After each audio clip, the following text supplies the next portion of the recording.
But when you measure it flat, it contradicts that. I'm spitting flat facts and that.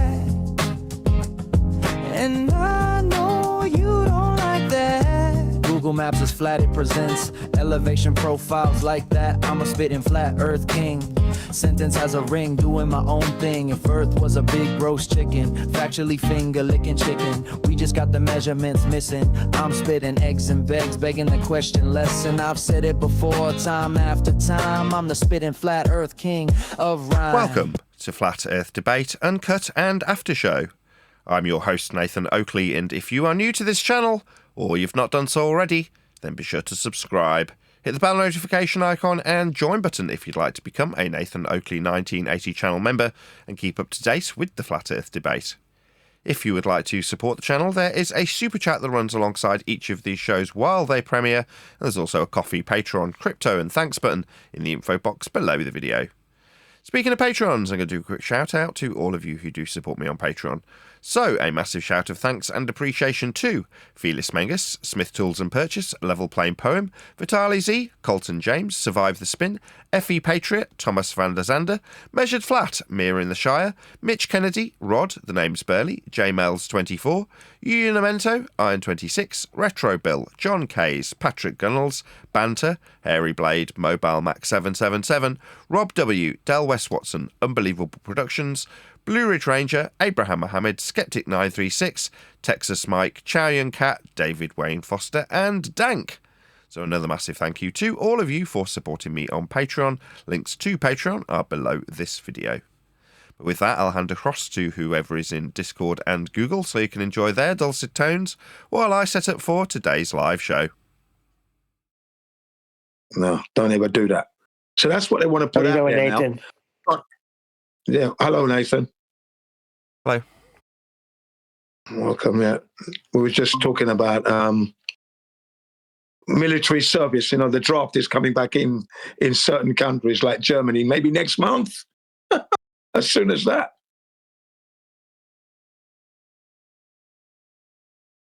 Protests were out there. Also talking about how they've been losing their minds, Nathan, and they don't want us on a chill hill. They try to take us off the chill hill. Yeah. Because as you said, Nathan, you know, we don't have to sweat it. It's measured flat. That's it. Don't take it seriously. And these are the kind of people you're dealing with when they come in here. They're the ones you don't want to take seriously. Just leave them. Yeah. Just tell them it's measured flat. That's all they need to hear. Let them stew in that, as you say. Let's drop the bomb. Let's drop the bomb. You can't say that it's impossible for there to be a water ball in space. You're not allowed to say that because we don't know. Just like there could be gas pressure without containment, we just don't know because we haven't been that high to know. Really?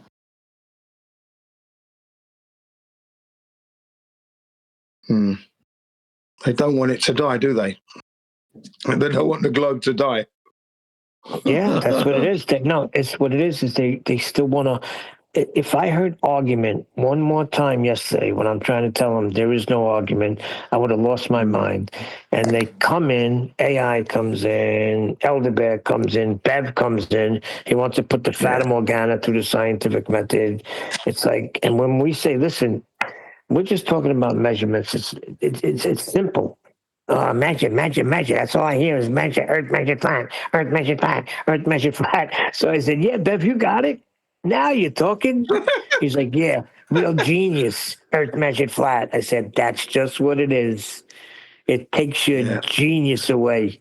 You want to be a genius.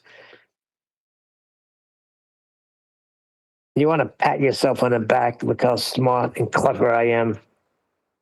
But it's safer to say that it's measured flat is a stroke of genius right there. So without even trying, there you go. Well, it's a recognition. Yeah. It's acknowledged. The server needs a YouTube bot for like when stuff like yesterday goes on and it gets recorded. I don't know how to set that up though.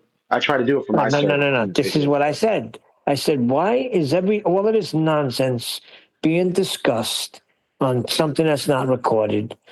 I want you to Exactly. come on a live show so I could get it labeled, marked.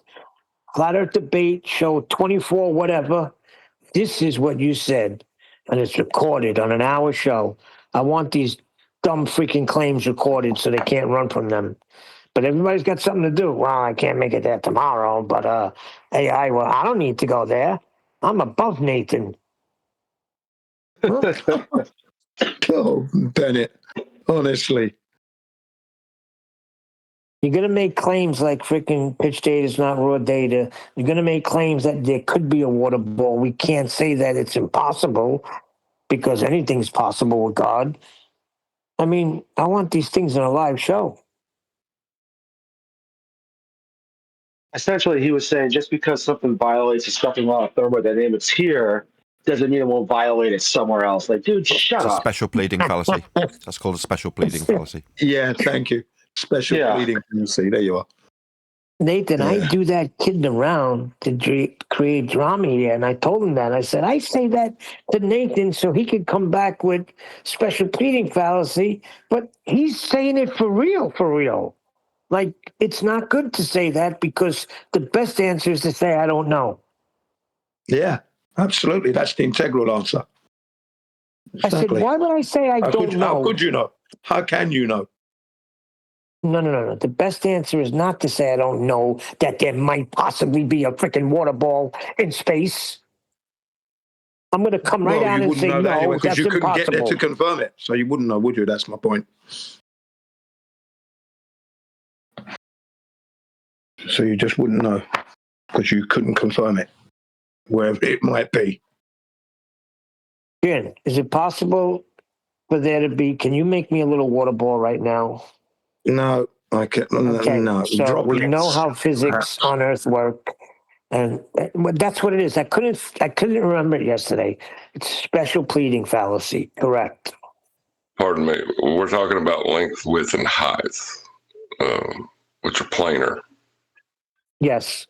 So maybe we should re-ask the question again. Good morning. Hey, Ted, how are you? Yes. Good. Good morning. Good morning, 10th man. Welcome. Yeah, we're gonna have John. we're gonna have quite a long presentation today. I don't know if Nathan's shared it with you yet. No, Ooh. not yet. Okay. Well, I'm gonna get geared up for it. It's gonna be 10th man and AI, and it's gonna be a lot of fun. I'll be right back.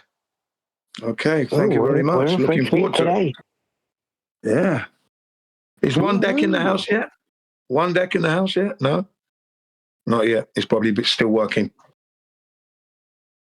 So is this the AI? Oh, this is the presentation that he was talking about that he took with artificial intelligence, right? But Yeah. long Q&A. Oh man, He's got Well, I'm gonna a gear up few for of it. them. go ahead. Hey, just as a warning for everybody out there, claiming that you create a horizontal with the two lines measured from the C-sextant is incorrect. It isn't until you apply dip correction that you get your horizontal line. Just so people don't get confused about it.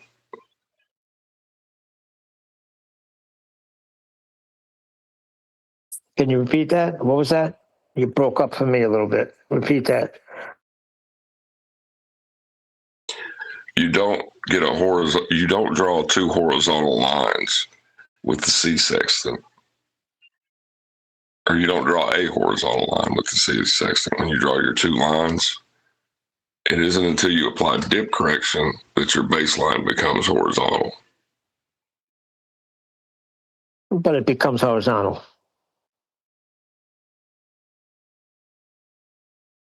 After you correct for it, yes.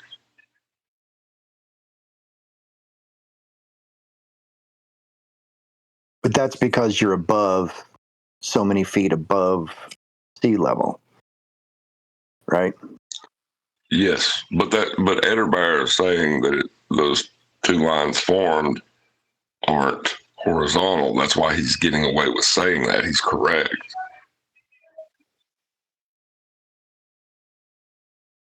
And most people I talk to just say that they're imaginary and that it's just imaginary lines. But it becomes the horizontal baseline once you correct for your height above the water. If you are on the water or if you are using a bubble sextant, then that correction is not necessary. Is that correct? Yes. Yeah, because you have nothing to correct it. Sorry, I was going to say, so if you have a bubble sextant, you don't even need to do the dip? No dip Correct. required. Correct. Nice. You're using the artificial horizon of the bubble. You correct with a mariner sextant because you're using the physical surface that you're standing on appearing to meet the sky in the distance. Yeah, but they're denying that, though. The same thing with the elevation angle. They're denying that the horizontal baseline that the observer is standing on is not the ground. Or not horizontal? He uses the horizontal plane that the observer is standing on, as far as I know. That's what an elevation angle is. But what you measure with the sextant until it's calibrated with the height of eye is not an elevation angle.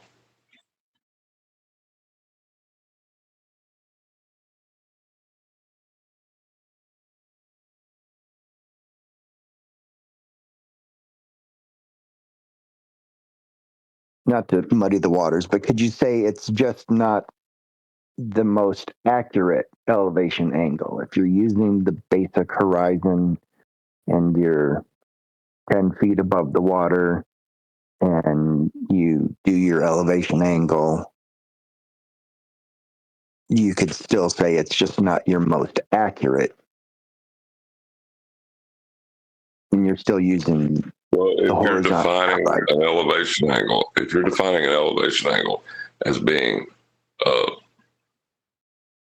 having a horizontal baseline, your baseline needs to be horizontal. So that's what the dip correction does. It makes it horizontal. Okay. And elevation means that it's horizontal because it's from level, which is horizontal. I'm just going to forewarn you all. Today we're doing a presentation, or more accurately, 10th Man will be doing a presentation. Unless it is absolutely necessary, please don't interrupt him. Just let him get through it. Otherwise, we will be here for an eternity. Well said. Actually, it should just be you and me, Nathan, until the presentation is over, and then everyone could chime in afterwards, or else it will take an eternity. It is long. It needs to be done this way because the beginning of it towards the middle is just back and forth, where AI is still going to globe mathematical facts, and I'm just pressing and pressing, and the end is superb, just superb. Just to check, in celestial navigation technical terms, give me the best definitions for zenith. Nadir? What's nadir? Nadir. That's below the observer, and they say through the center of the Earth to the other side. That's okay. And azimuth. Is that the first question? Yeah, I started with this question because I wanted. I just need to know if that is the first question, just so I can queue it up. Yes, and by the way, when you scroll down and you see other questions, and then it's cut off, there's a little highlight there that says "Show more." Hit that twice, and the full question could be read. Okay, I can't see any immediately, but when we do get to them, I'll obviously notice that it hasn't got the full question. And then, is there any way of getting rid of this follow-up bit? What's that? Prompting me to do follow-ups. Is there any way of getting rid of that? What do you mean follow-ups? Don't worry about it. Yeah, I know. Okay, so am I going to see this on my phone as I'm talking to you, or am I going to, because I have it open in my iPad, and I can go slow, and then you just practice? Yeah, perfect. That's what I'll need. Because we have a delay, and I'll be aware of that delay. Okay. So I'll be scrolling fact- through it like this, yeah? Yeah, perfect. So you can go back and forth. That's great. I can see that. I'll just look on the iPad so I can read it, but I see where you are on the phone in a smaller scale. Yes. Perfect. I will need definitely a few water breaks where you can take over, Nathan, and maybe at that time do whatever you got to do, and then I'll say, okay, I'm ready, because I'm going to be winded and my voice is going to go today. When are you ready to start? Right when you start the show. As soon as you start the show, we can go. Right, let's start then.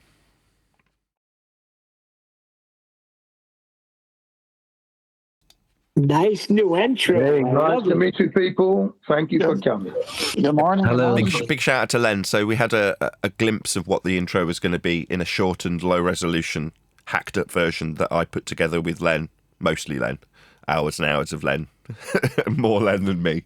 And that was previewed last week, but in a sort of fuzzy, grainy, hacked together version. Whereas I've had a bit more time to do it this morning since Len sent me the high resolution final renders, and I've hacked them together into a slightly longer version. So having practiced with it, which I'm glad I did a couple of times, I got the feeling that it was a little bit too short.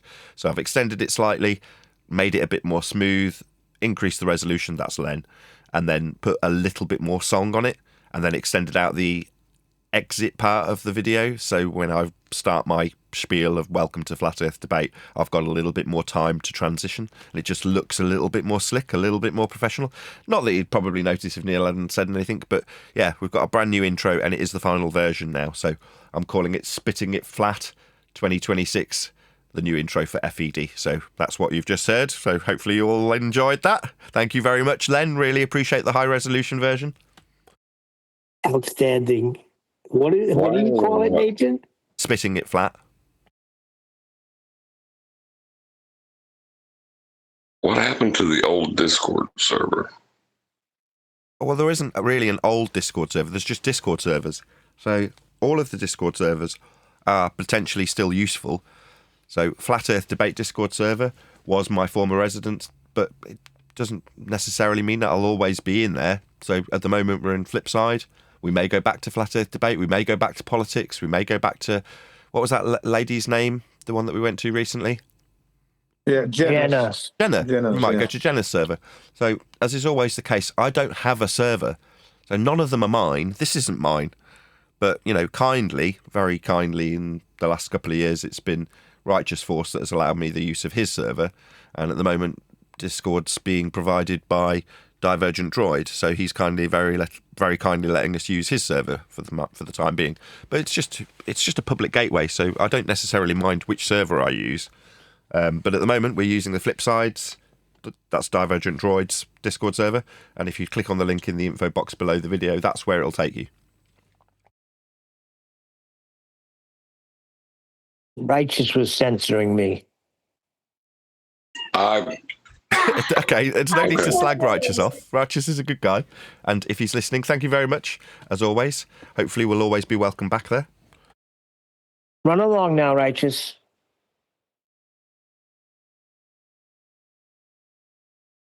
Shall we start? This is going to take a while. Well, that's why I've started a little bit early, just to get the bit where we have a little chit-chat at the beginning bit out of the way before we start officially. So today we're going to be doing a presentation, which you may have heard that we were going to be doing if you were listening to last week's shows, which is 10th Man's presentation with ChatGPT, where he takes ChatGPT... No. Perplexity AI. My bad. Perplexity AI. I need to change the intro. The title, sorry, of the show. Same difference. Is Neil driving? Say again. Say again, John. Is Neil driving? Is Neil driving? Oh, that's funny. Sorry, I dropped my phone. Yeah, I was listening to the accident I got into. I had 10th Man on. It was one of the shows you ran up when he was doing, I guess it was ChatGPT presentation back then. Whatever it was one of the AI things. And that's what happened when I got into the accident. That was still going. As the car was upside down, wheels turning, 10th Man's voice was still going forward. I like those YouTube shorts when someone shows... for a self-driving car. Occasionally you'll see on a YouTube short somebody's like filming the stereo of a car sounding really quite nice. And then as they back away and spin the camera through 180 degrees, you realise that the car's in a ditch, upside down, completely mangled, but the stereo still works. That would have been a good stereo ad for me, I'll tell you that. Speaking of new things, before we do get into 10th Man's bit, I've got a new key light, which I might as well show off. So on the Flat Earth debate intro, I've not only got my studio lights that are dotted around the studio, but I've also now put a light behind me. I'll turn it off so you can see what the difference it makes. So this is my new key light that I've bought to go behind me. So it just brightens things up a little bit. Very proud. So I've got a new intro, new lighting, new for 2026. Fantastic stuff. Anyway, so you can see it on screen if you're watching in the live stream chat. This is what we're going to be covering today. Let's just turn off my studio lights before they burn my retinas out. There we go. So this is what we're going to be covering today. I've asked the panel to, at least for the time being, offer minimal input, if they would be so kind, just so we can actually get our way through it, because it is relatively lengthy. So we're going to crack straight on whenever 10th Man's ready. Yeah, so I'm going to need a few water breaks, and that'd be a good time for you to have others comment, and then I can start again. This is fairly long, and I have to keep every part in there so that you can see how I navigate through AI with good questions. So I started off with, in celestial navigation's technical terms, give the best definition for zenith, nadir, and azimuth. And so AI goes, in celestial navigation, the terms zenith, nadir, and azimuth each have a precise technical definition related to the observer's position and the celestial sphere. The zenith, the point on the celestial sphere directly above the observer's location, it represents the highest point in the sky relative to where one is standing and is perpendicular to the observer's local horizon. Nadir. Nadir is the point on the celestial sphere directly opposite the zenith and is located straight below the observer. If you draw a line from your position vertically upward, it points to the zenith. Extending the line straight downward through the earth points to the nadir. Azimuth. Azimuth refers to a horizontal angle or bearing of a celestial body measured clockwise around the observer's horizon, starting from true north. In navigation, it is the angle at the horizon between north and the vertical circle passing through the celestial body, measured from 0 degrees at north clockwise through 360 degrees. These definitions are grounded in spherical astronomy and serve as fundamental reference points for celestial navigation and position fixing. Then I say, datum is a mathematical model as well. Yes, AI answers, datum in navigation and mapping is explicitly a mathematical model, not just a vague reference level. General definition, a datum is a mathematically defined reference surface coordinate framework used to describe positions on, above, and below Earth. It specifies a reference shape, usually ellipsoid, the ellipsoid size and flattening, its position and orientation relative to Earth's mass and rotation axis. This lets any points, latitude, longitude, and height be stated I can't even say that word right now. Can you say that word? I can't say it. Unambiguously. Thank you. It's just stuck in the morning here. It's early. All right. Types are relevant to navigation. Geodetic, horizontal datum, a reference ellipsoid plus the origin and orientation used for latitude, longitude, and it gives the reference there. Vertical or tidal datum, a mathematically defined reference level for heights, depths, such as mean sea level or lowest astronomical tide, used for charted depths and tidal heights. So when a chart, GPS, or almanac says it is on a WGS 84 or another datum, that means all coordinates are defined with respect to a specific mathematical Earth model and its reference frame. Notice these words. It's all mathematical. Okay, then I go on and say, but that's applied after flat Earth measurements done with a sextant. So I hit them hard right here, AI that is. So AI says, no, sextant measurements in celestial navigation are not flat Earth measurements that datums are applied to afterwards. Sextant sites measure angular altitude from horizon to celestial body, and the azimuth relative to the local zenith using spherical trigonometry from the start to compute position lines on a curved Earth model. Remember It's that. contradicting itself already. Yes. Measurement process. Sextant angles are raw observations corrected for refraction, dip, horizon curvature, and index error to yield the true altitude and astronomical horizon, a tangent plane to the Earth's curved surface. These corrected angles combined with Greenwich hour angle from a chronometer and almanac, and declination from a spherical triangle solved via law of sines and cosines for latitude, longitude. No initial flat assumption occurs. Roll of datums, and it references the WGS84, define in final coordinates, reference frame, plotting lines, position, lines of positions, LOPs on charts, but the site reduction math inherently assumes sphericity. Let me say that again. The site reduction math inherently assumes sphericity. Polaris altitude, latitude only works on globe, varying predictable with movement. Flat Earth models fail sextant consistency over distances as Polaris height changes non-linearly without globe math. Globe math, key word there. Then I go on and say the baseline is flat from the GP of a star to the observer's maximum distance of 90 degrees times 60 nautical miles equals 5,400 nautical miles. No, the best line is in celestial navigation is not flat line between the observer and the star's geographic position, AI says. The 5,400 nautical mile figure misapplies spherical spherical geometry as planar and ignores celestial distances. True baseline concept. The baseline is the great circle arc distance on Earth's spherical surface from the observer to the body's GP subpoint calculated at the zenith distance, 90 degrees observed altitude times 60 nautical miles degree. Maximum zenith distance is 90, the body on horizon yielding 5,400 nautical miles, Earth's quarter circumference. But this arc follows Earth's curvature, not a straight flat line. Why not flat, AI says? Stars are effectively infinite distance away, light years, so their GPs move due to Earth's rotation. Rays are parallel. Altitude measures co-altitude on the globe. Sextant math uses spherical trig, e.g. law of cosine, spherical triangle, observer zenith, pole GP.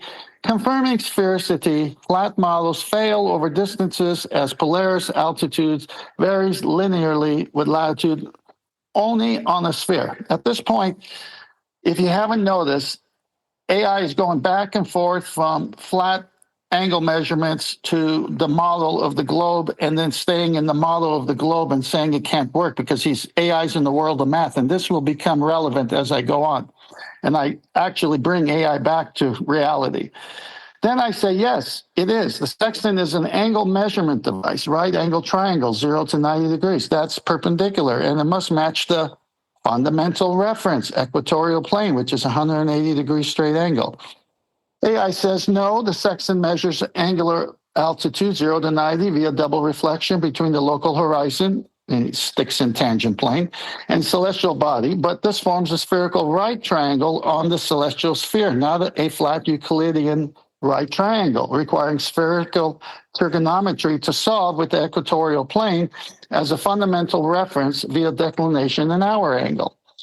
So right there you can see he's already on the model of the sphere in the way he's answering the question. Sextant measurement principle. The sextant uses law of reflection, light from the horizon and body reflects off two mirrors, horizon and index, doubling an index arm angle to yield the true vertical angle to the horizon. This altitude, h, relates to zenith distance, but processing assumes parallel stellar rays intersecting Earth's curved surface, a celestial sphere forming the spherical triangle, observer zenith, north celestial body, etc. Spherical versus flat geometry. Flat right triangle assumptions fail celestial navigation, co-altitude 90 degrees zenith to pole equals latitude only on the globe, and the site reduction uses spherical law of cosines, matching equatorial plane orientation via GP coordinates. The 180 straight angle aligns opposite points, zenith and nadir, but baseline, the GP 60 nautical miles arcs along circles, not straight lines. Flat models cannot replicate consistent Polaris altitudes varying linearly by latitude worldwide. That's because it's been turned into a mathematical model first. That's why it doesn't work.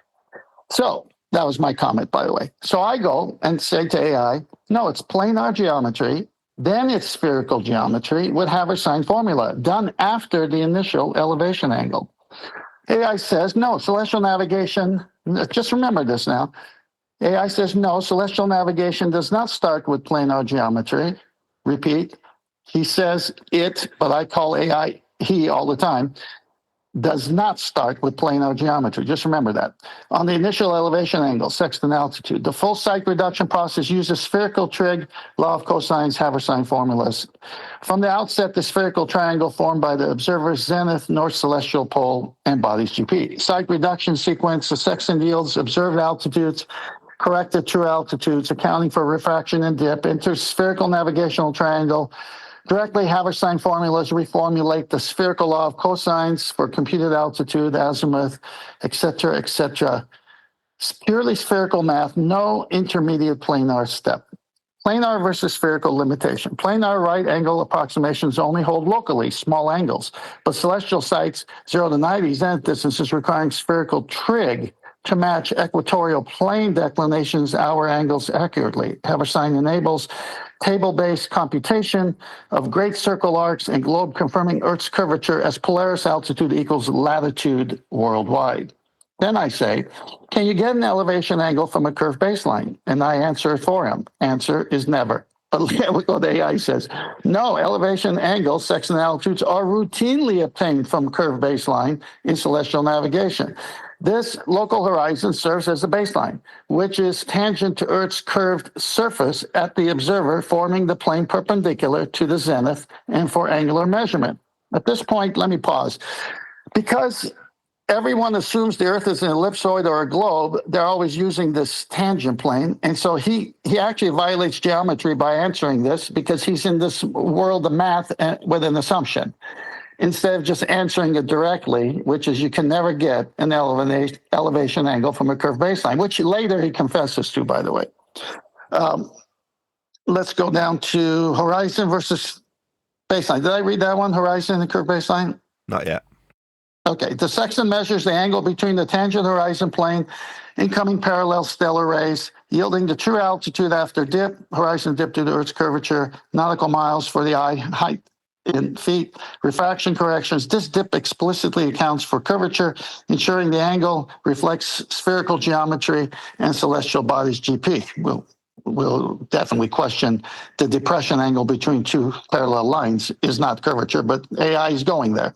Why? It works on the globe. Perpendicularity holds locally, tangent plane approximation, spherical trig processes is the result. Polaris altitude equals latitude globally, only because rays intersect curved Earth. Flat baselines fail. This over hemispheres, verified by consistent worldwide navigation. Try asking that to Admiral Zheng He.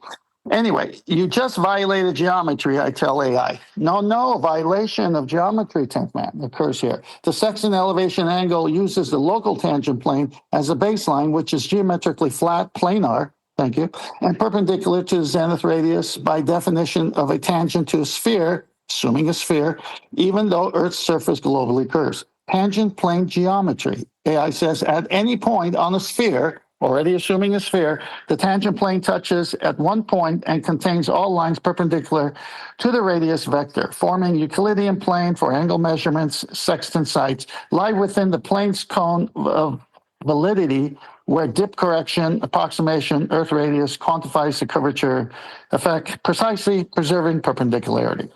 Globe consistency.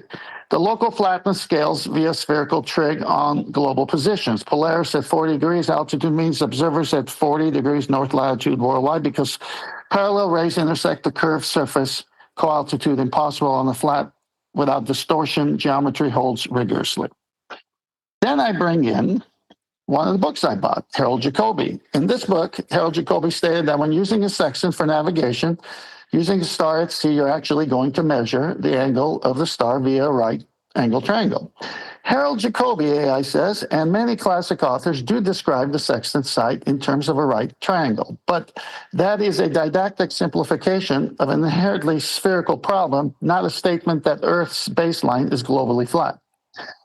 Does that even make sense, globally flat? Anyway, what Jacobi's right triangle means, in that picture, the right triangle is one leg, the line from the observer to eye to the star, the sight line. Second leg, the line from the observer eye to the visible sea horizon, the tangent line. Right angle between the vertical through the observer towards the zenith and the local tangent plane, the horizon. So the right angle is local, radius to Earth's center, to your zenith, tangent plane to your position, that is stranded differential geometry of a sphere. At each point, a flat tangent plane exists and the perpendicularity to the radius. Wow. How this fits the spherical model. Notice the wording, spherical model. The elevation angle altitude, the sextant measures, is taken in the local right triangle between the tangent plane, the parent to flat horizon, and the sight line to the body. Once the altitude is known, all the subsequent navigation, computing zenith distances, the star's GP, observer's distance, plotting the line of position, is done with spherical trig on the celestial triangle, pole, GP, and observer. So Jacobi's right triangle description is perfectly consistent with globe model. Again, globe model. It uses a local planar approximation, tangent plane, for the act of measurement, then explicitly moves to spherical geometry for the position computation.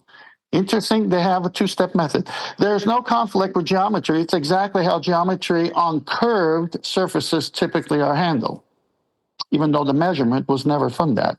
My side point there. Then I say, AI, tangent plane is purely mathematical. You're at the surface of the sea. Listen to this. No, the tangent plane is not purely mathematical. This is worth repeating. AI says the tangent plane is not purely mathematical.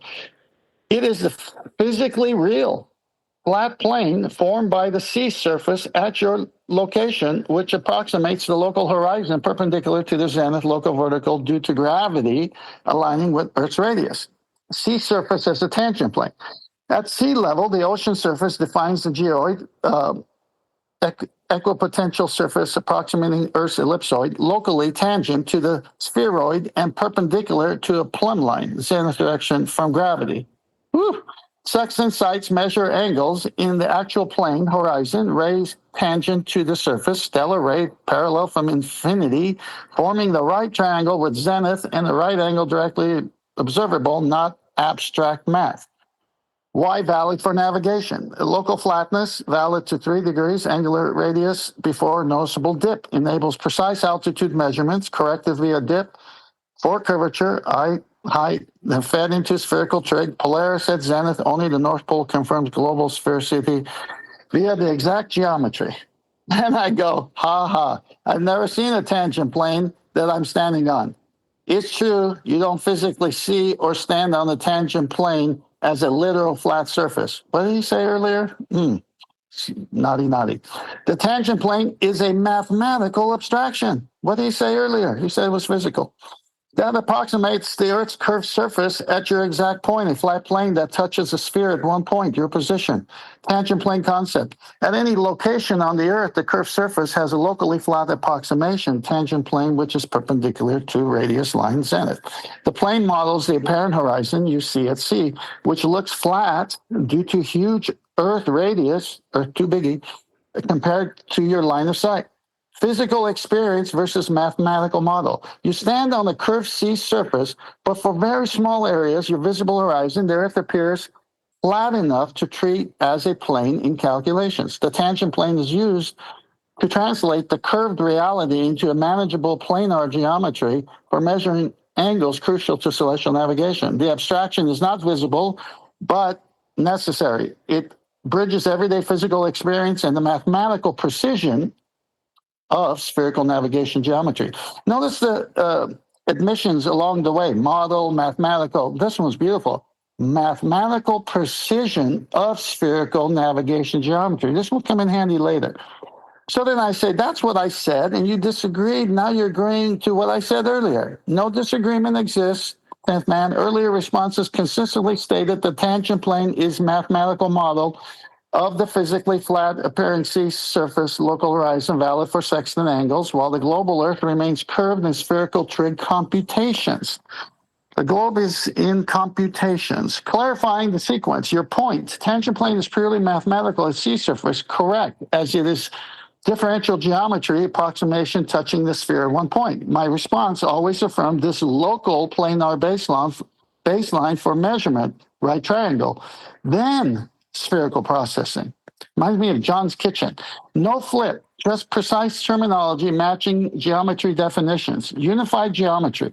Sextant altitude uses the tangent plane's Euclidean angles, observable sea horizon, dip corrected for curvature, then Hammerstein spherical cosines, GP distance, and globe, seamless from local flat to global curve as Jacobi and all nav texts. Interesting how he says all those things. Okay, so then I say, AI, no, that's begging the question fallacy. The claim that using a tangent plane in celestial navigation involves begging the question fallacy depends on how the argument is framed. Okay, let's see. The tangent plane is mathematically rigorous local approximation. The Earth's curved surface at the observer's position, justified by differential geometry. Why not just raw measurements? Not an assumption that presumes the globe's shape beforehand, whereas he's been saying that before. It was a model. Why is it not begging the question? The tangent plane is derived from the local properties of any smooth curved surface, independent of a global shape assumptions. Yeah, but you've been doing this all along. It's been a model. It's only in math, and now you're saying this. The process starts by acknowledging Earth's surface curvature. Okay. The tangent plane follows as necessary local linearization for an angle measurement. Subsequent use of spherical trig to calculate positions from sextant angles does not assume, but follows form this initial geometric framework. The reasoning is thus logically sound, not circular, since local planar, thank you, approximation and global curvature are connected, steps justified by the mathematics of curved surfaces, not assumed without proof. There you go, AI, agreeing with me again. When you earlier were arguing the opposite. It's planar geometry initially, then it's converted to spherical trig. No inconsistency, 10th man. Every response has affirmed exactly that. Celestial navigation starts with planar geometry, local tangent plane, right triangle, sextant altitude measurement, then converts to spherical trig, Haversine, log, cosine, celestial triangle for position lines. Consistent position across the whole thread. Initial replies. Sextant angles are raw observations. Forming a spherical triangle solved via law of cosines acknowledges measurement in local plane computation. Notice they're living in that world of globe from the get-go. Jacobi clarification. Right triangle is local, then explicitly moves to spherical geometry. Tangent plane, local flatness, then fed into spherical trig. Exact agreement. You're correct. Thank you. Planar, then spherical conversion is standard procedure. Altitude in tangent plane. What's this moves to? Moves to? It's like it's expressly denied the flat measurement, but then has to concede it and describe it as having moved to spherical. Oh, what's this move to terminology? Well, you got to realize we experience this. Let me take a break here, then go here off script. We experience this with ballers all the time. They go read this kind of stuff that I'm reading, and they just say, oh, see, the world's a globe, see? But they miss the key things, and you're going to find out that I don't miss the key things because I ask penetrating, deep questions that eventually get everything in the light of truth, that it's planar, raw measurements, right, and must match the equatorial plane, and then moves to spherical trig, and then because they have to assume the Earth is a globe, and with that assumption, they have to do a tangent plane. They have to have a tangent point to a sphere if you assume the Earth is a globe. But the Earth could be something else, as you'll find out later in the presentation, and the math can work for that just as well. What we are doing is saying, what do the actual empirical raw measurements actually prove? And that's FED's point. It's measurements. You measure the Earth flat first, and then you can make it anything you want, as you're going to see as I continue. So with that being said, no opposition ever stated. Globe model, notice it's so good that AI does this. Globe model requires this precise local global transition, validated by consistent worldwide Polaris altitudes. Yeah, notice that in the model. It's not, so then I say, it's not local. It's true from 0 degrees to 90, which is a maximum of 5,400 nautical miles flat. The interpretation, AI says, celestial navigation 0 to 90 represent a maximum 5,400 nautical miles flat baseline is a common misconception. But the reality is that these measurements and distances are fundamentally spherical, not flat.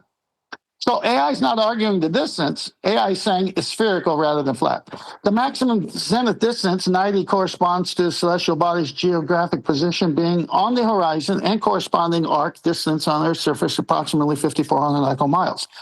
90 times 60. This is the great circle arc distance over the curved Earth, not a flat straight line. The 0 to 90 angle range in angular describing arcs on a sphere, treating this line as flat ignores Earth's curvature and leads to navigation errors. The sextant measures angle relative to the horizon, the tangent plane, but geometric relationship for position fixing translates these angles into spherical distances on the globe using spherical trig, often implemented via the Haberstein formula or law of cosines for spherical triangles. Two-step method. Measure flat, then make it a globe. While the angular measurements range from 0 to 90, the corresponding distances on Earth represent curved great circle arcs, not flat baselines. The navigation process transforms local planar, local planar angle measurements into global spherical position calculations respecting Earth's curvature and yielding the consistent and accurate position fixes that celestial navigation provides. Then I say, AI baseline is shared by the GP of the star and the observer's zenith position. Both are 90 degrees perpendicular, sharing the adjacent, i.e. baseline. The baseline in celestial navigation is not a flat straight line, AI says, shared as the adjacent side between the star's geographic position and the observer's zenith, with both angles being 90. Instead, it's a great circle arc and curved Earth connecting the observer's position and the GP and the star. Baseline geometry clarified. Of course, that doesn't make any sense, but here we go. The observer's zenith line is the radius from Earth's center. Oh, we're back in hell here. To the observer perpendicular to the local tangent plane. The star's GP is the point on Earth's surface where the star is observed at the zenith, 90 degrees. The baseline connecting observer to the GP is on a spherical arc, great circle segment, whose length equals the zenith distance, nautical miles. Zenith equals 90 degrees, observed altitude 1 degree, 60 nautical miles along the surface. Angles, 90 degrees, both points do not share a common adjacent baseline. Instead, they correspond to local radius lines perpendicular to their respective tangent planes at each point on the spherical Earth. Can I just interrupt a sec? Yeah, go ahead. But what AI is doing, you've already summarised this, but just to reiterate, is taking these flat Earth measurements and putting them in the model where we're in hell, projecting the lines that the angles form through a globe, which is a glorified protractor, and then suggesting that because the curved arc of the protractor we measure the angle through is a surface, that means that the distances, which are ipso facto flat also, correspond to the curved protractor of the globe Earth that's been hijacked from within hell. Precisely. And that's exactly what they do every time. They take you where the sailor with the navigating tool, the sextant, is not at, the surface of the Earth, put them at the center of the Earth, which is a straight 180 straight angle, which means flat measurement. GP of the star and the observer have to share that common baseline because it's taken from the equatorial plane. Of course, it's a mathematical, subjective place they take you, hell, but they're never measuring from the curve, the elevation angle. Ever. And that's the modeling. And they assume a globe Earth to do it. But they measure from planar geometry. Why not adjacent side of a right triangle? The star and the observer are separated a spherical distance, not planar adjacent side. The right angles at zeniths are perpendicular to local tangents, not to each other across the baseline. This is so funny because the measurement, the vertex, is on a flat baseline, and then it's talking about the position of the degree mark on the protractor and has to use what? Tangent planes touching at one point of the arc view of our eyes or the arc of the protractor. Navigation uses spherical trig to relate these points and angles accurately, avoiding planar misrepresentations. The geometric understanding reconciles Sexton measurements, local planar angles, we're going to get into that, with the globe's curved distances that underlie celestial navigation. Then I say, wait. What curved distances? What? What curved distances? I know. Oh, it gets so much fun. Wait, since the fundamental baseline is the equatorial plane, I tell AI, and that's not curved. The bubble section also is a horizontal constant, and the sensible horizon is a constant 180-degree straight angle. So I'm right, and you misspoke, AI. AI says, 10th man, you are correct that the equatorial plane, defined as the plane of Earth's equator extends into space, is a flat reference plane and fundamental in celestial navigation. Let me clarify the terms and their roles to address your point precisely. This is so incredibly frustrating. So we are about a fifth of the way through this, and now it's conceding, yeah, it's a flat plane. It's spent 1/5 of the discussion denying it. Categorically. Like our opponents who come to this show who just regurgitate the same thing without using logic and thinking. Same thing, right? Very irritating. Well, it leads to a great discovery, though. Here we go. Equatorial plane and its flatness. The equatorial plane is a geometric plane perpendicular to Earth's rotational axis, by definition not curved. Thank you. Celestial coordinates like declination and hour angle are measured relative to this fixed flat plane. That's worth rereading. Celestial coordinates like declination and hour angle are measured relative to this fixed flat plane. I thought the sextant and everything was on the curved surface. Now it's this plane, providing a consistent celestial reference frame. Sextant and bubble sextant horizontal. The bubble sextant provides horizontal reference. Instead, the instrument compensating for lack of visible natural horizon, like in an aircraft, this horizontal is effectively aligned with a constant reference plane inside the instrument, maintaining consistency crucial for angle measurement. Wait a minute.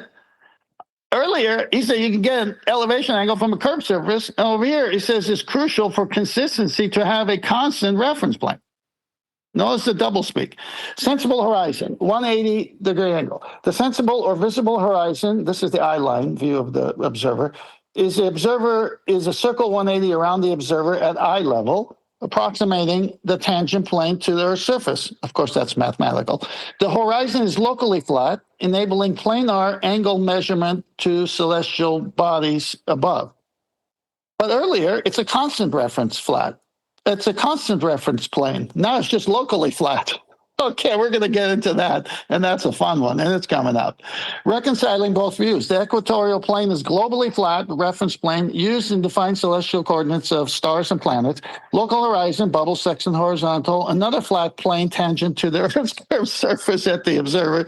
Sextant angles are measured between these planes, then what? Then converted. Then converted into spherical geometric solutions on Earth's curved surface. Let me just repeat that. Sextant angles are measured between these planes. Now, you can focus on the fact that they're converted to sphericity thereafter, but I'm more interested in the first statement. Sextant angles are measured between these planes. Yeah. Earth is measured flat. Yeah. So your point that the fundamental baseline, equatorial plane, is flat and the bubble section horizontal is a constant reference is correct, 10th man. They serve different roles, but together enable converting angles into global spherical coordinates. Why not just take the measurement and say that was the reference plane I got it from, so that means a shared baseline? Oh, well, that would mean the Earth is flat. No, we can't do that because we're going to assume the Earth is a sphere, and so we're going to convert flat Earth measurements. Let me just chastise my audience a second, 10th man. This is why you don't know it's flat if you believe you're on a globe, because you're lazy. Yeah, you haven't investigated what's really occurring to any depth. Your surface scrapers. That's what most people are. They won't argue with AI. If AI tells them, oh, no, it's all measured on a ball, it's expecting your laziness. That is to say that this is, I would estimate, representative of about an hour's worth of work so far. Nobody does this. That's why you all believe you're on a ball when AI is more than willing to confess how flat it's being measured. Earth, that is. If you're dedicating an hour to it, as 10th Man has done in this instance, now it's down to the nitty-gritty brass tacks of how we actually measure Earth. It's flat. Just took a while to get there, through the double-speak contradictions and outright lies that it told you initially. Yeah, easily to spot. And more coming. This is a long present. Buckle up.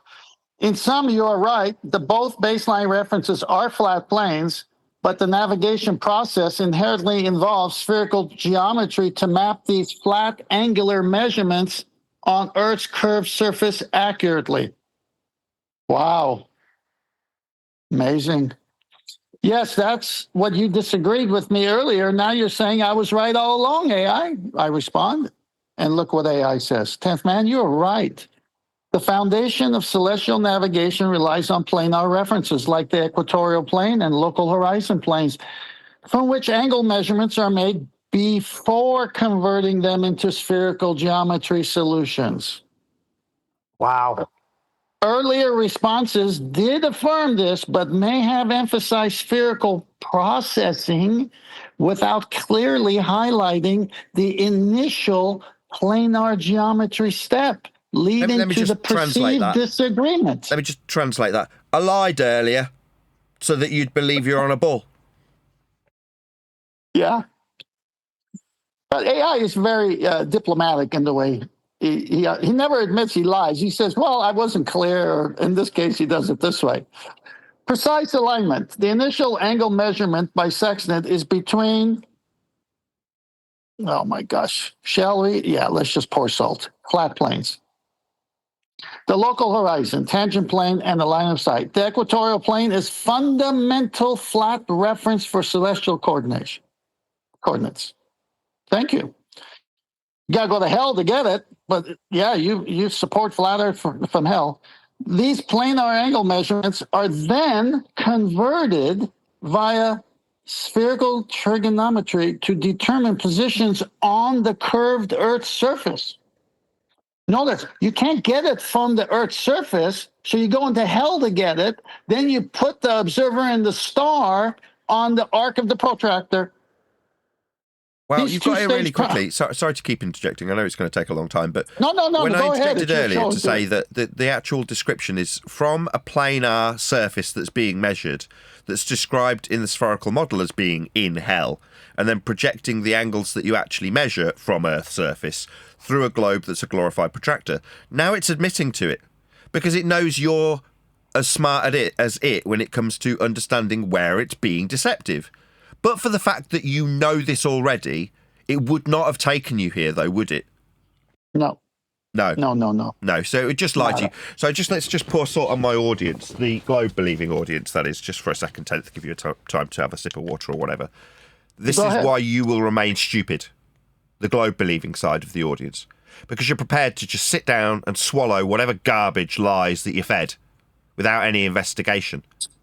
Earth in reality, however, is absolutely unequivocally measured flat. That's how it's done.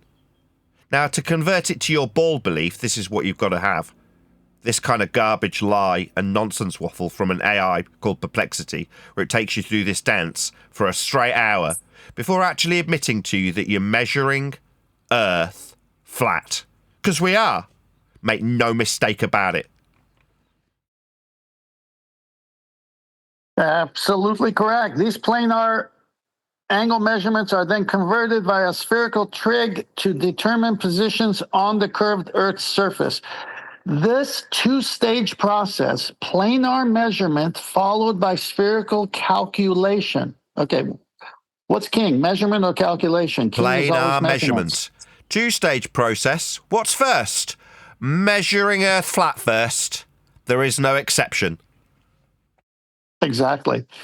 And when it comes to what's king, measurements are king above calculations.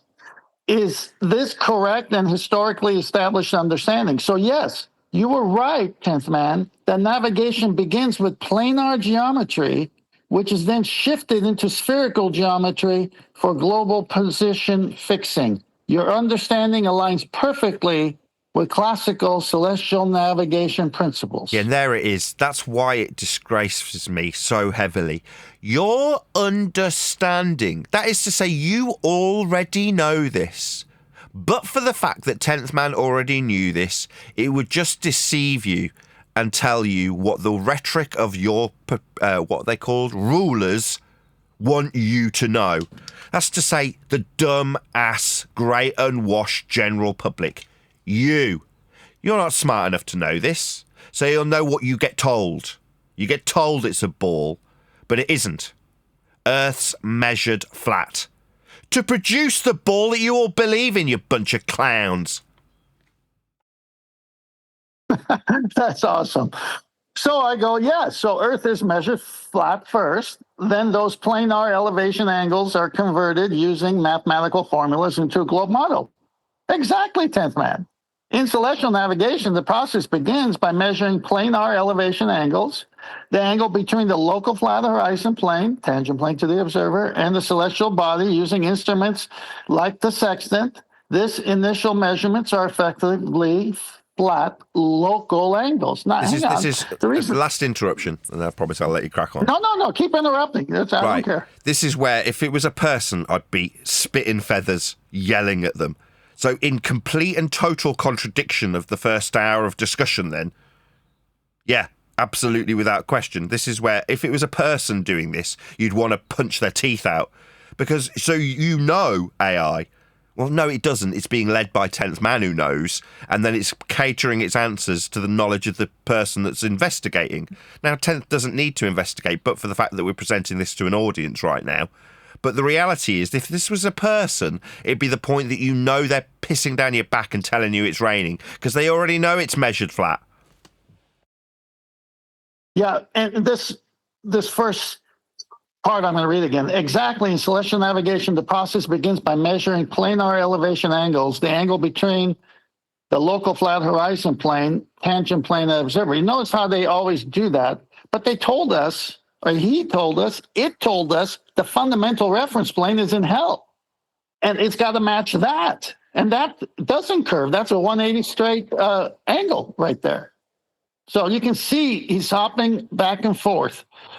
Then these planar angles enter mathematical formulas based on spherical geometry, such as the Haberstein formula, spherical law of cosines, to convert the local flat measurements into positions on Earth curved globe model. This is the trick language. The local flat. No, it's all flat because you got it from hell. That's the fundamental reference plane. It must match the equatorial plane. And that doesn't curve. No one ever says local equatorial plane. No one. It all must match the horizontal from a spirit level on a bubble sextant. There's no curve there. They only assume a curve when they put that surplus to requirement globe and call it a tangent plane on top of it. No need to say tangent plane, I tell AI, ever since it's not physically real, only abstract. Remember what he said earlier? It was real? Now look what he says. 10th man, you're correct.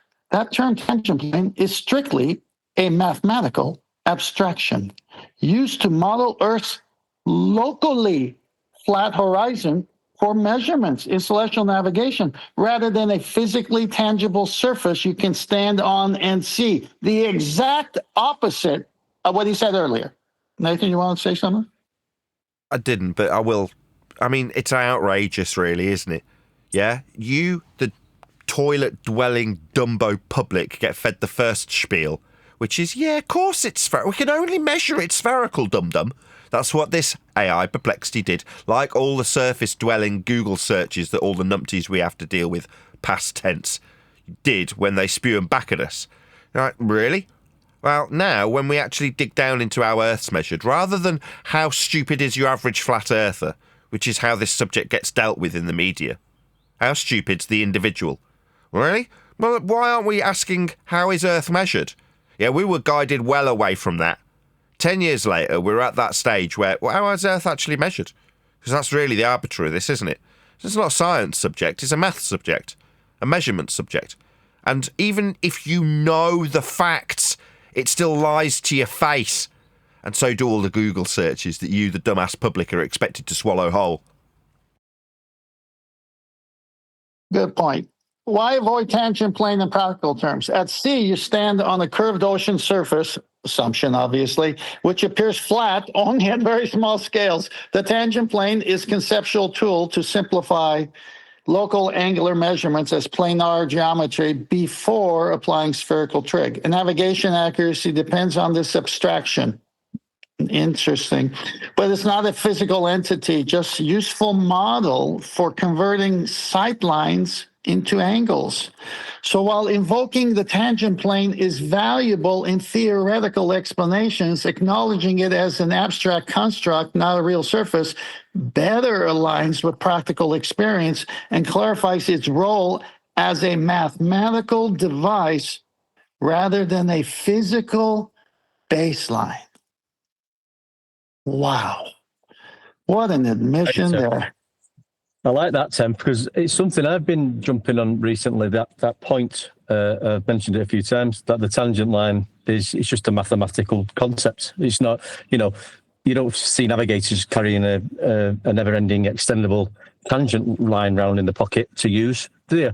You know what I mean? It's using calculus and on computer programs. It's not something you can physically use in real life when navigating. So yeah, great point. Yeah, well, AI just says it's only in the second step where they use it because the raw measurements are flat. So I say, stop it, AI. At sea, you stand on a curved ocean surface, which appears flat only at a very small scales, quote unquote. I don't see any curved surface of water. Don't be silly. Water doesn't bend. We use it in levels. At rest, it finds level, no part higher than the other. The globe is a model after planar measurements. AI says, 10th, your observation about the physical behavior of water is valid. At rest, water seeks a level surface appearing flat and horizontal to the observer, which aligns with the practical use of levels in navigation and surveying. May I interrupt again? Of course. This is maybe a slight criticism of you, but it's also quite clever in terms of how AI is programmed. If you're in a debate with somebody and two pieces of information are presented simultaneously, which one are you going to attack? Well, you're going to attack the lowest hanging fruit. So in this instance, it's being charged with the globe Earth creation after the flat Earth measurements.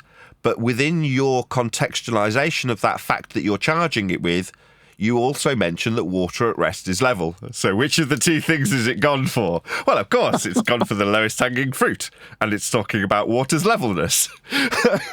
Very amusing. Oh, no, I use it for a purpose. Okay, your observation about the physical behavior of water is valid. At rest, water seeks its level surface appearing flat and horizontal to the observer, which aligns with practical use of levels in navigation surveying. Water surface and levelness. Water due to gravity, here it comes, forms an equipotential surface, the geoid. Again, we're back into the math of a globe here, where the force of gravity is perpendicular everywhere, causing it to be level locally, no part consistently higher or lower relative to the local horizontal. Again, it's all math here, by the way.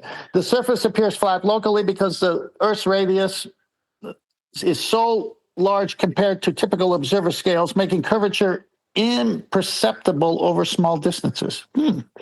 This is why spirit levels bubble sextants rely on water's property for levelness for precise horizontal references. You mean horizontal constant references, because that's a 180 straight angle. It doesn't curve either, but he fails to mention that. Globe as a model after planar measurement. Now, do we need any more than that confession right there? Yeah, what a Globe wonderful as title. a model. The title is Globe as a Model After Planar Measurement, ladies and gentlemen. There it is. Read it and weep. Your globe is based on measuring Earth flat. We've been telling you for about the last 2 years. Actually, since 2020. The globe is globally scaled mathematical model that explains how these local level surfaces fit together on curved Earth. planar local measurements are fundamental and then transformed mathematically into global position fixes, accurately mapping Earth's surface and celestial positions. So while on a small practical scale, water is flat and level, all these local flat planes together conform to a globally curved shape described by the globe model, not reality, model. Your point underlines how celestial navigation skillfully bridges local physical reality, while they're not bending, and global terrestrial geometry. Right, this is where the divide comes in our audience, right? So there's going to be, let's put an arbitrary number on it. Let's just say 10% of the audience. And I'm going to name drop here because we take the mickey out of him a little bit. Someone like Ruhif. Now, I know Ruhif's a pretty intelligent guy. He knows this. And it terrifies him because he's gone through the maths and will understand at a base principle how functionally flat Earth must be measured in order for the globe mathematics to be derived from them. Now, the other 90% are too stupid to understand this, even with us explaining it to them. But there will be, maybe arbitrarily by me, invented as a 1 in 10 number, that do understand this. Yeah? Now, as I look down the barrel of the camera, you're the guy that we talk to and say, you already knew it was measured flat, but in the most literal sense. You got to it and then looked for a justification for the flat measurement and then leaned into it. But deep down, you damn well know it's flat, don't you? So I'll talk to the individual in this instance, as I've named him, Ruhif, as a specific example. You know damn well Earth's measured flat, don't you? So I take what he says and I throw it back at him, knowing exactly what AI is going to do. So I say 5,400 nautical mile flat shared baseline embodies that local then. It's got to be part of it, is what I'm saying. Then AI says, of course, in the math world, the 5,400 nautical mile distance is not a single flat baseline, but the maximum great circle arc distance on Earth's curved surface from the observer star's geographic position, GP corresponding to the zenith distance of 90 degrees. Well, when you're in hell and your fundamental reference is an equatorial plane, which is a straight 180 angle, and the arc that you're talking about is the arc of the protractor, this is what you're admitting to, but not admitting to. This is so funny because he's stuck in the mathematical globe where it puts the observer on the arc rather than where the vertex is actually measured from, which is the flat baseline. So that's why he answers this way. But this will become clear very soon. The distance represents the length along Earth's spherical surface, not a flat line, but we know that was a mathematical model to get that. The local planar measurements, sextant angles, are made very short distance, appearing flat. 5,400 nautical miles is a global scale arc, inherently follows Earth's curvature. The shared baseline between observer and GP is this curved arc. Yeah, it's back to lying to you through its back teeth. So back to what I originally highlighted, I'll just point it out again. We've got the diagram on screen by coincidence for me to actually point it out at this particular juncture, so let's do that. I'm just going to change the screen because we're about to round out the live show shortly anyway. We're about a quarter of the way through this presentation. I've gone through it previously. 10th did send it me yesterday, so I know roughly where we are.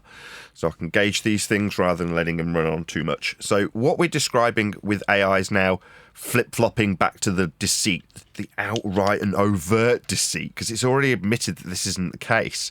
But it's taking the system that's created with the flat measurements in the first place to create this, which is the globe as a glorified protractor. So you're measuring from hell inside the globe, because this is what it's claiming is a latitude measurement. Well, are you in hell? No, but the degrees that are marked on the outside edge of a globe become the protractor you measure through for it to describe it. Where does it say it on this? The local planar measurements, like sextant angles, are made over very short distances, appearing flat, but the 5,400 nautical miles is a global scale arc. What does that mean? Well, it means this section. That's what it means. Well, are you talking about a distance that... No, distances don't curve. Are you talking about an angle that comes from hell? No, we don't reside in hell. What is the globe? A glorified protractor. But the measurement comes from this section, the flat section. It's this baseline. That's what is being described and is utilised to create the globe in the first instance.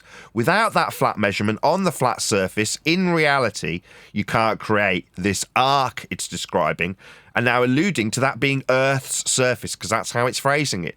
It's just lying. To you, not me, not 10th. We understand this stuff. I'm not excluding everyone else, so notwithstanding everyone else on the panel, but I'm talking to my audience. He wouldn't have spent the hour and 20 minutes that we probably took, we collectively being 10th man specifically, took to get to this stage. Now, we have metaphorically also taken an hour along with it as we've covered it, because we're about that stage in the live show. And shortly I'll be asking people to stay tuned, because we're going to be covering this all week, given that we're about only a quarter of the way through so far. May I say something right quick? You can, because we're going to be rounding out the live show ever so shortly, and we'll carry on with this tomorrow. Go ahead. Did it just go ahead and concede that level is flat? Yes, it did. That's what I thought. Okay. I thought that was funny. It said level wasn't flat. Yeah, in the first part it did. It's talking out both sides of its mouth, of course. Anybody else? This is where you can, I said keep your mouths relatively shut throughout the presentation, and you've all done extremely well. So thanks for that, first and foremost. But this is the point where you can interject as much as you like. So, as I say, you're going to be running out soon. So the horizontal constant was mentioned there. Thanks, 10th man, and a great presentation so far. Fantastic.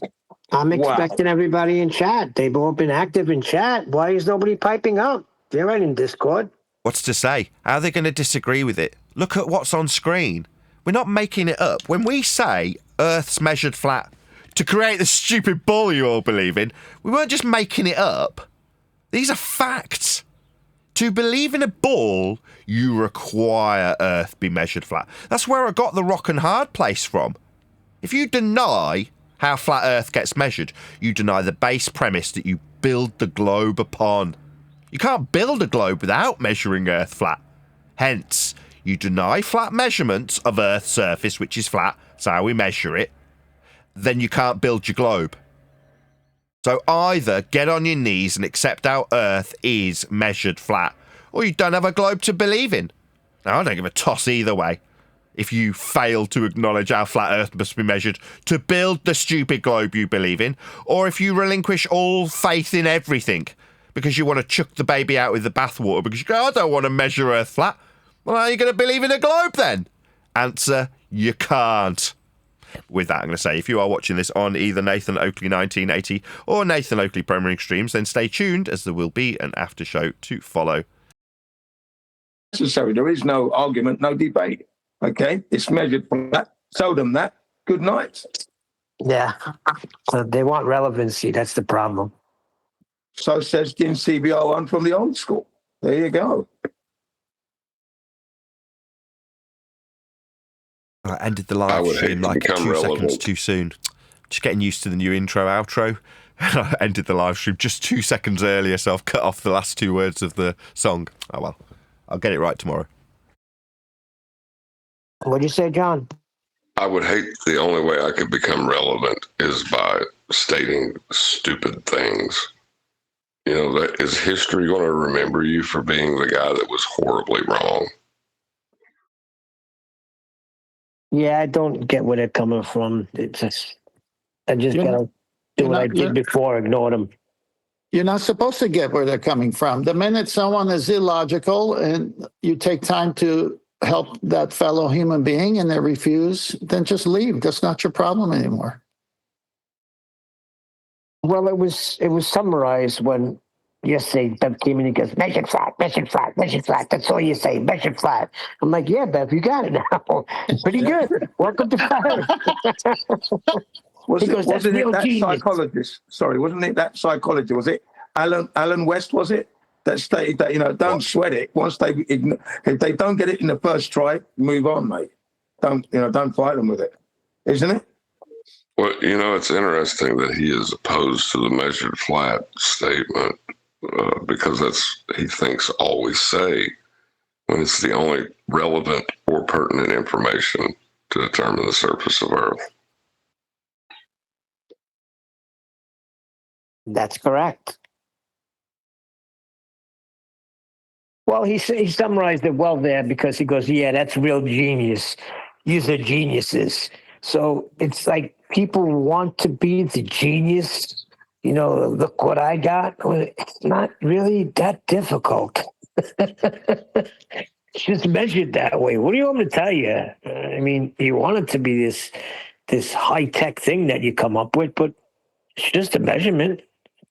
Imagine being someone watching an individual doing that for 5-10 years and then saying to them, so you went on internet shows arguing against measurements for 10 years till you're blue in the face. Instead of going to the beach, spending time with your kids, you just went on these shows to argue measurement. It's like, what was the gain? I mean, what were you going to gain from that? That you can't do measurements when everyone does measurements? I mean, you wasted all that time arguing measurements? What a waste of time.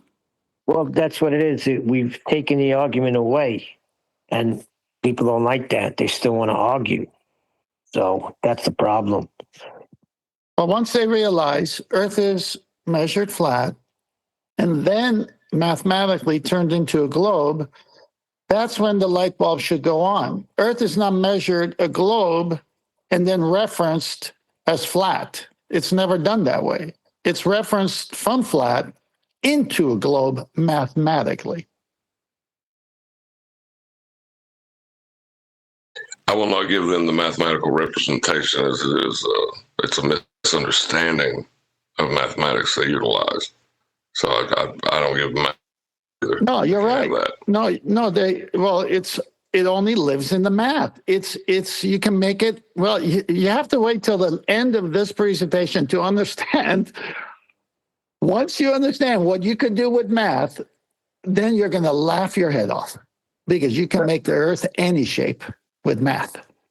So tenth man, what about the theodolites and that? Because when they use that, they're measuring flat and then they add the maps to make it curved again. Is that what they do? Well, nothing changes with how you measure things. It doesn't matter what you got to set the theodolite on a tripod that has to be what? Level. Right. There you are. Well, what they do, and what was that? Thunderfoot was nice enough to explain it to us, is they measure it flat, they conceptualize it mathematically as flat, and then you do whatever you got to do to make yourself believe you're on that sphere that you created. You're the inside of. I remember that. Well, like Matem said, you mentioned the WGS84. It's an agreed mathematical model, which everyone's agreed to use. For the spheroid Earth. It's been agreed across the Earth that that's what we're going to use, and they openly admit that when you do make flat Earth measurements, it's then goes through a Haversine formula to coincide with the agreed WGS84 mathematical model. It's just something that's been agreed on, and they do tell you that's what's happening. They're not hiding it. It's measured flat, and then it's put into a model. Like Tim, explain. There you are. It's measured flat, and then they do whatever they got to do to make you believe you're on a globe. Okay. My word. What a big lie. What is the AST behind Bev's call stand for? I don't know. Absolute stupid idiot. Argument stress tester. Say that again, Bev? It's an argument stress tester. Yeah, but the real meaning, what is it? Absolute stupid that's what it means. Try thinking. Argument stress tester. Oh, so it's not a something that has to do with surveying then?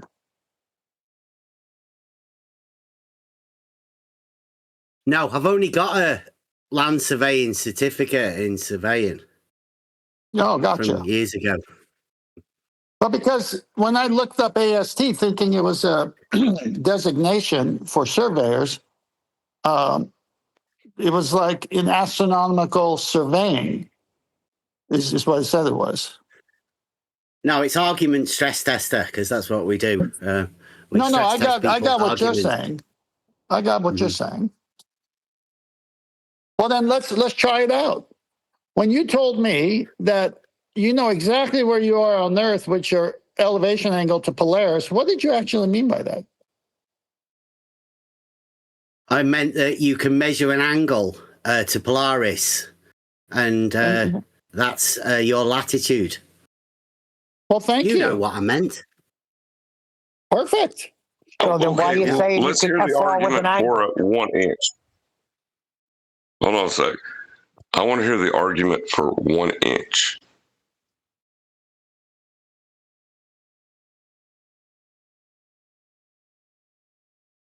From who?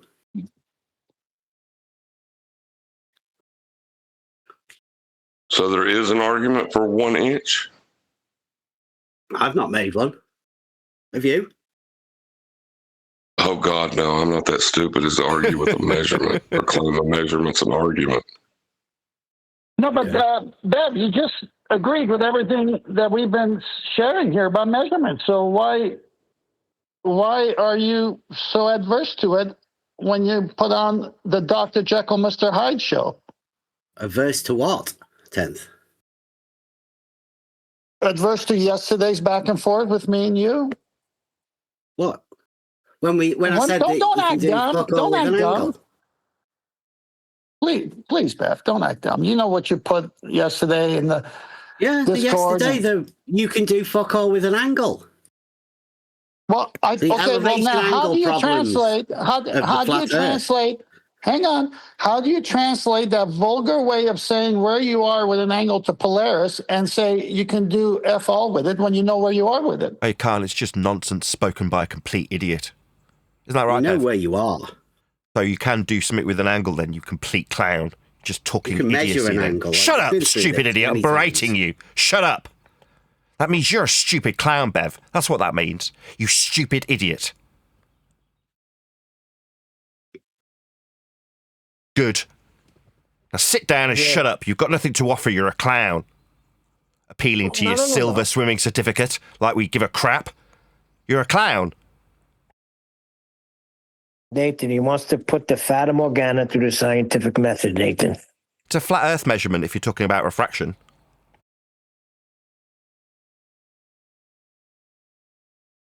Of natural phenomena. What's this got to do with how Earth is measured flat? The Earth's not measured flat, Nathan. You're measuring refraction, you'll absolutely be measuring it flat. I didn't say anything about refraction. I just said the Fata Morgana was the observed. What's that got to do with Earth phenomena. being measured flat? I said. You said it's not. It's not measured flat. Yeah, it is. We measure it with angles. Surface level, sea level.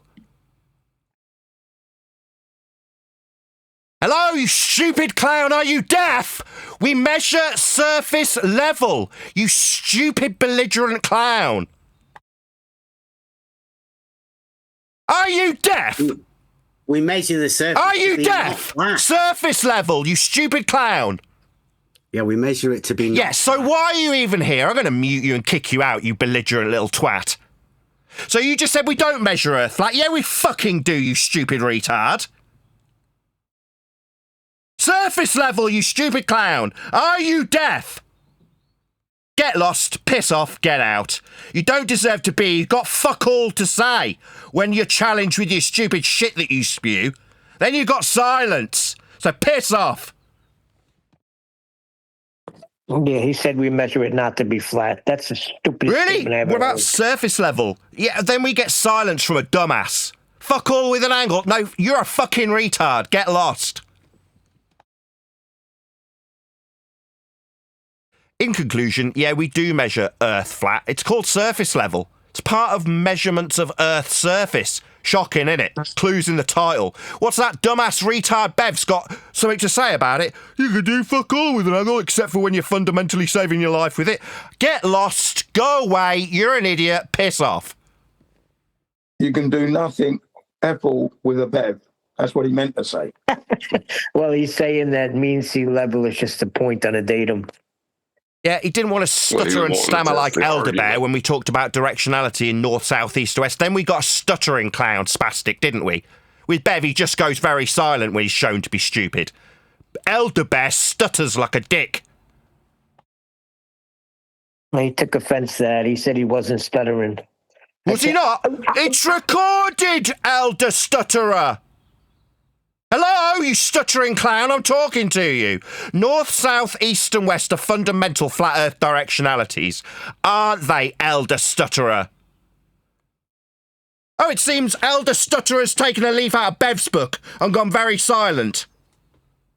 Why are you here, you complete clown? You're in a voice chat, dickhead. No time to kick Elderbear out too. What a wanker. Get lost. You don't deserve to be here in a voice chat. What's happening, Nathan, is you simplified everything on this show, and it's driving them crazy because they want to be relevant. It's just that simple. So what's their response? We can do fuck all with an angle, is their response. The blind spewings of a spastic. That's what that is. I was interested in him trying to make a measurement into an argument, but he wouldn't do that. That was interesting. No matter how many times I tried to say, yes, say, listen, we're not arguing anything. We're just measuring. Measuring is not an argument. It's just a fact. You measure something, it's a fact. On mute. Can you give me the argument for an inch? I'm sorry, pissing myself. No, but he even said it. Why would I do that? Yeah. So pay attention, Bev. Give him an inch, he'll take a mile. How many years did I bring that up and he still hasn't changed? His own words convicts him. You can do F all with an angle. Hey, Bev, remember the show where you said that if you have an angle to Polaris, you know exactly where you are on Earth? Well, then you can do something with an angle. But he can say that and at the same time say the opposite of that. Who's going to take this person serious? That's why I kicked him out. They're time wasters. That's what they are. They're here to piss time away. That's all they're here for. But get them out of here. They don't belong. Well, what happened was that Virgin Droid opened up the server and then they all came flooding back in. So it's just been a weekend of nonsense. Yeah. As soon as it matters and it's being recorded, then we get them stuttering. Then we get protracted silences from Bevtard. Yeah, that's what I told him yesterday. I said, Bev, come in with your Fathom Organa. We'll put it through the scientific method, but I want it recorded on the show where we can go back to it, not in back chats and dark corners where nobody hears. He said, well, I'm busy tomorrow. I can't. Whoa, is that a lie now, Bev? Because you're here. What was the reference to a datum someone said earlier? Mean sea level is just a point on a datum. Yeah, and AI at the beginning of my presentation said, yes, datum in navigation and mapping is explicitly a mathematical model.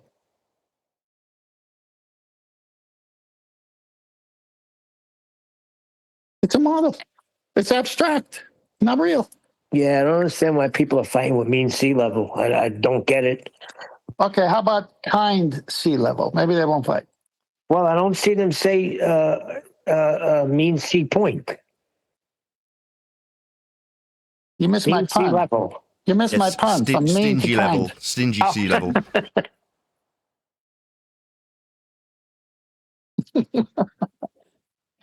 No, it. Everything works mathematically after you convert flat Earth elevation angle measurements. No. Pi equals 2/10. Sorry, just before we do anything else, 10th, have you made a note of where we are up to? Why it's not one flat baseline? Yeah, I took a picture of it. Cool. Yeah. Everything only ever works mathematically from the plane of reference. No. Pi equals 2. Yeah, like I say, time wasters. Just idiot time wasters. Now, if it's a strawberry pie, I'm just going to eat it all. Forget the 2.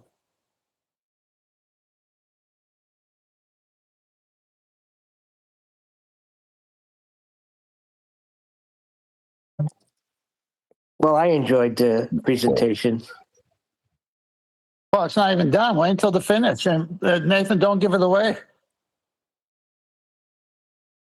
I thought I was going to go through the whole thing on one show. I mean, it was, that's why I'm speaking so fast.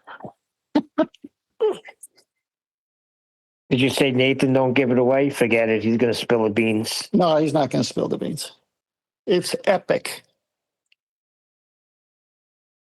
Well, is it epic enough that if I went to Perplexity AI right now and asked them if the Earth was a flat plane, would it respond with a yes? No, I'll argue with you until you go back and forth, back and forth. This is my shorter presentation, and it's long compared to that other one I did, which is so in depth and so long. But AI was, I mean, like a spy telling all the secrets, you know, after being interrogated. It was like, okay, you're right. Yeah, okay, I was wrong. You're right. It just boom, boom, boom. AI would just say, you're right. You're right. I was wrong. I was wrong. Yeah, then why'd you lie the first half of it then? Why not just agree? I mean, it's amazing. You have to hold them accountable with citations that cause cognitus to AI's logic programming.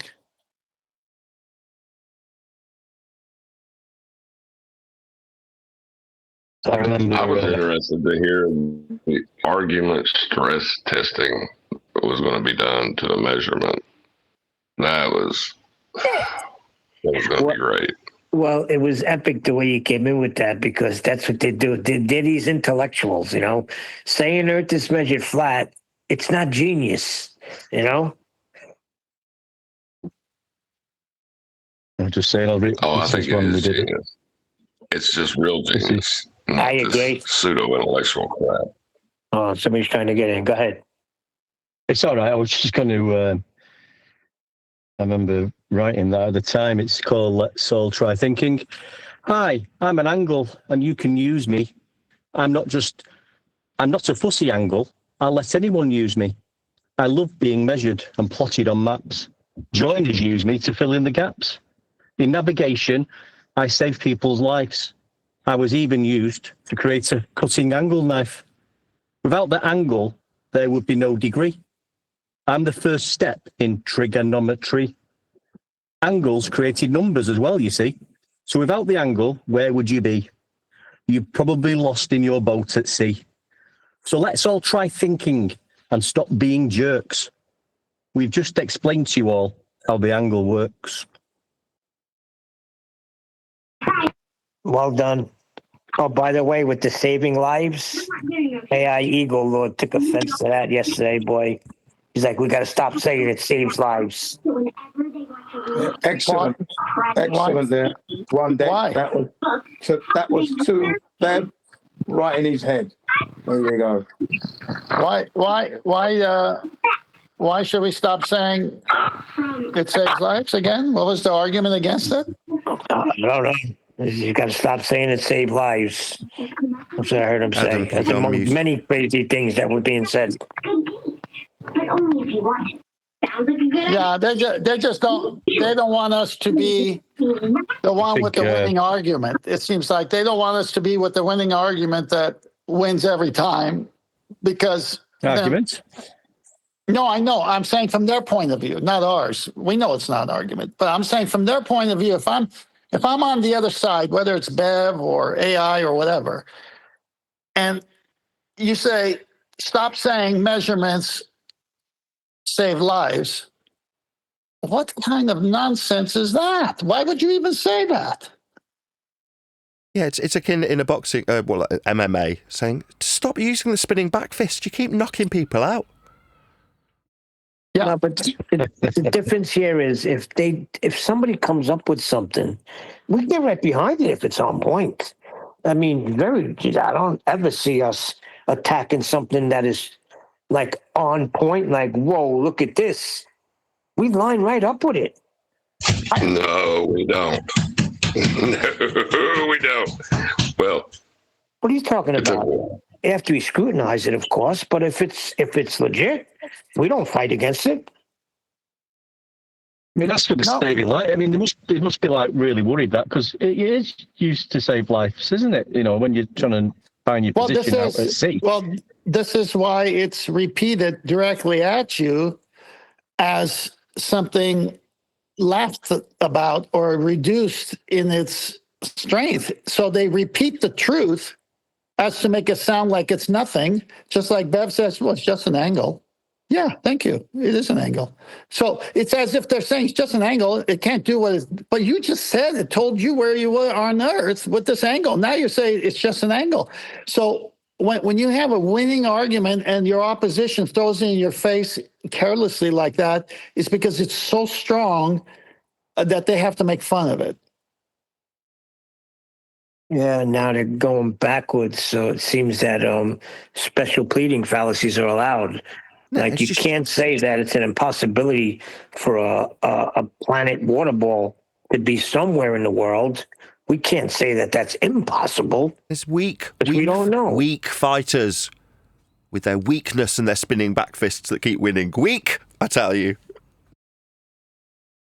I think when you emphasise in that lives have been saved with this, I mean that just, you know, that's wow, you know, it's serious stuff now, isn't it? You know what I mean? As well as proving flat Earth, it's also dealing with saving lives, and we can't mention that. Don't talk like that because that just totally destroys it. You know what I mean? That's like the salt in the wound. To say what he said there, stop saying it's saving lives. That's like, now you know there's a whole other reason that they have that they're not really telling you, because that's such a ridiculous statement. Yeah, it's an anti-FED sentiment going around here. Well, since they're claiming it and they have the positive position that there is a place where the second law of thermodynamics isn't holding true, there's a place where gases isn't filling space. Could they demonstrate that? Well, he brought it to the supernatural, that God could do anything. Yes, we all know that, but that's not the way it's done. Okay? We cannot have gas pressure without containment. You're taking me to Narnia to tell me that it's possible. We can't say it's impossible for there to be a globe of water. We just got to say we don't know. Yeah. Well, we know God did create everything, and he made it with natural laws that you can't violate unless it's a miracle. And God violated natural laws in many instances, and they call that a miracle. Okay, but unless God violates it, don't natural laws hold all the time? Exactly, and it makes no sense. Like, why would you give an open door? Look, a flat earther said that it's possible that there could be a water ball, that it's not impossible. No, I'm going to say that's impossible. Well, how about this one? How about, hang on, John, let me just be quick on this one. How about Joshua saying earth stopped moving, but Joshua said sun stopped? So God already told us what was moving and what stopped.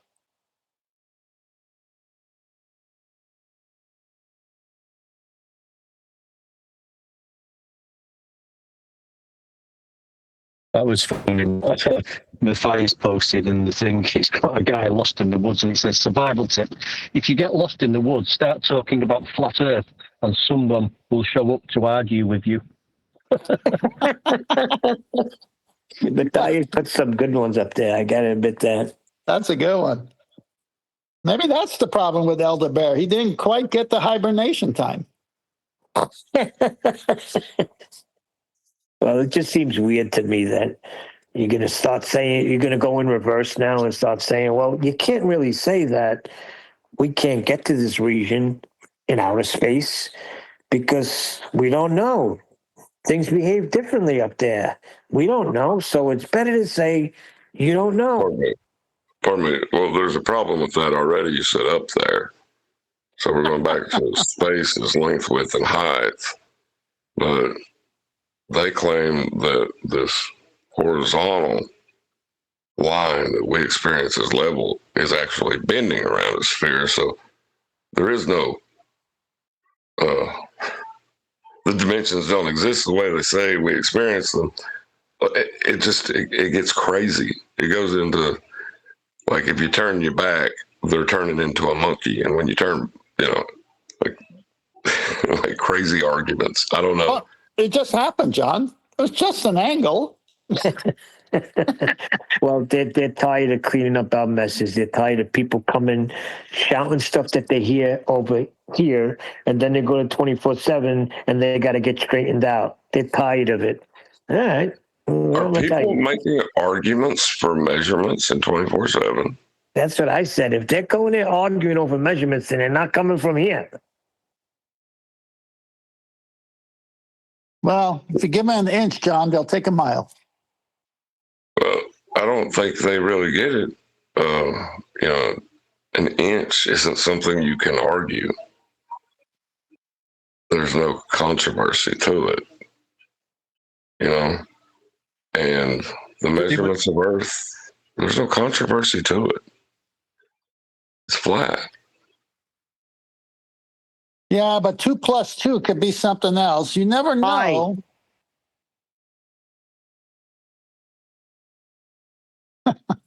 Pi equals 2/10, not 2 + 2. Pi equals 2. Well, I want to see the pi, and I want to have both pieces. It's funny because you got to the point yesterday where I said, okay, Elderbear, give me the curve measurements. He said pi equals 2. Matthias is flat. All they do in that math is represent a 2-dimensional circle, which they say is the globe Earth. That's all they do.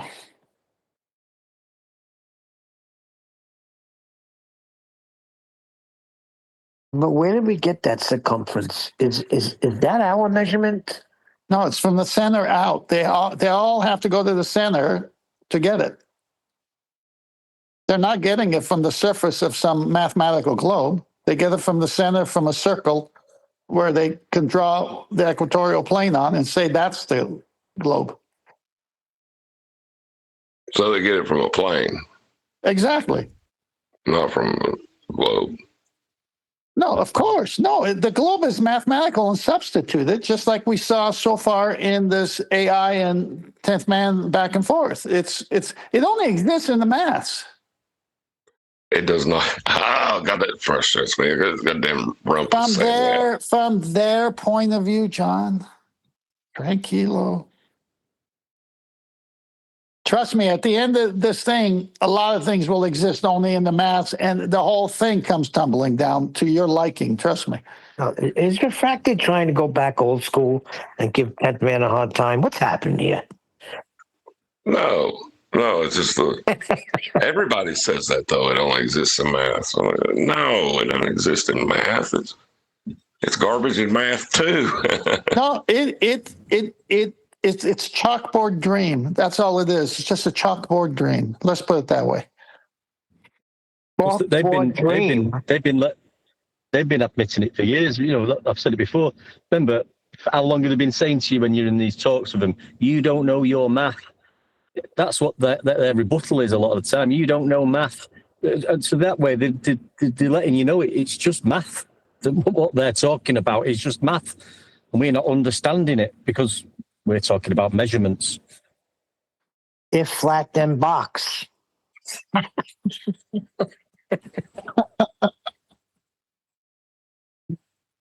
All right, my friends, I will see you tomorrow. Thank you, 10th.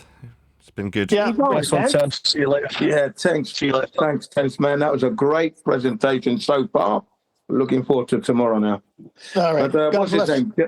Jason of the family Disbury did this to AI 2 years back, by the way, and got AI to admit it was flat as well.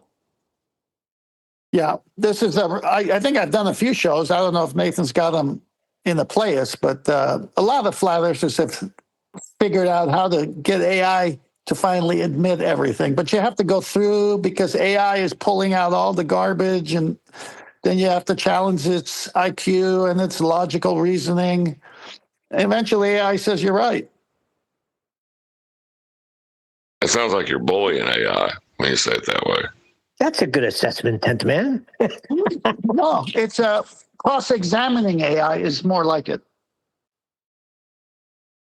I didn't like when AI said that about the water. I think AI should have said, "You're absolutely correct." Not that's a fair assessment or something, whatever it said. Excuse me. No, again, the water bends in the math models only because they got gravity, which comes up later in my presentation as well. So you'll just have to wait. Yeah, I'll tell you what, that the scaling problem that they allude to and kind of hint around at, it's just it's a scaling issue, you know. Who was that woman? She's big in the secular world. She's got a weird name. What was her name? Susan, Julie, Sandra. No, Carol. she was the one making an argument. She's the one that made the argument that quantum mechanics was the reason that gas wasn't filling space, because we didn't have the information about the measurements to space for gas to fill it. What? Is that not just another special pleading fallacy? I don't know. Gas only fills space in a closed system, John. We're an open system. Yeah, but if there was a system that you couldn't measure, then maybe gas wouldn't fill it. Yeah, that's special pleading. Definitely. John, I'm going to leave you with a good pun, hopefully. If they bring up scaling water, tell them to go buy reverse osmosis, and they won't scale anymore. Well, I'll tell you why it's not a special pleading, though. Because no one has observed it or has the information about its existence, does it exist?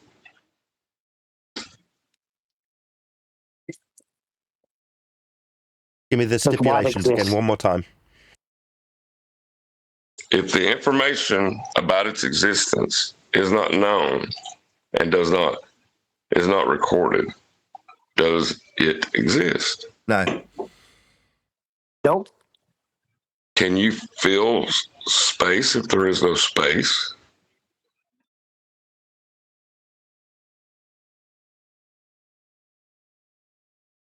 Can you fill space if there is no space? No. What's there to fill? That sounds malformed. Yeah, it kind of does, but I mean, really, that's what she was claiming. This is her claim, not mine. Give me a break. I'm just trying to dissect it. You brought it up. Well, they're making stuff up as they go. It's not malformed, though. No. No, she's saying if you can't measure the space, then therefore the space can't be there for it to fill. Nathan, what was the black hole saying on that show? Don't call the thing about the black hole. You remember? I said, don't call it that. Black hole is.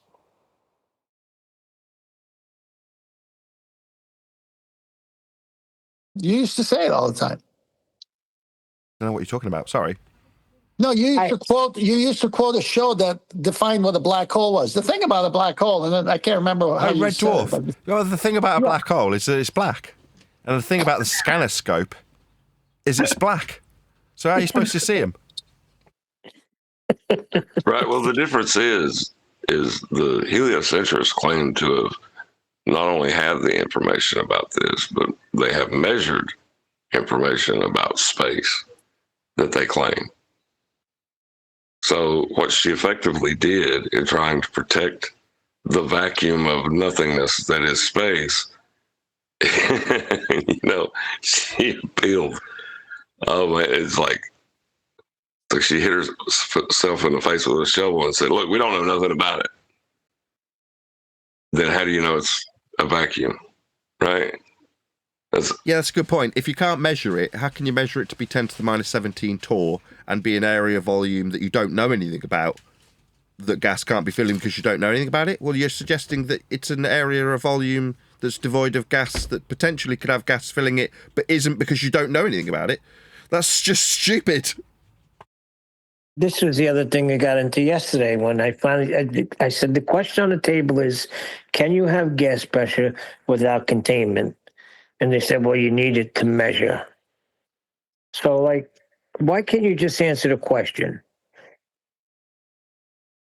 What are you measuring? Worldview.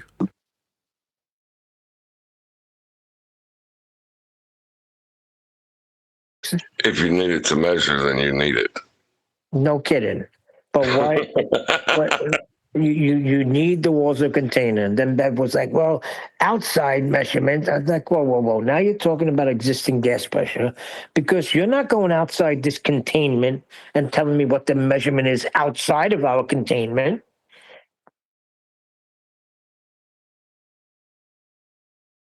Well, nobody see what they're appealing to the boundary conditions because we don't know what the boundary conditions are.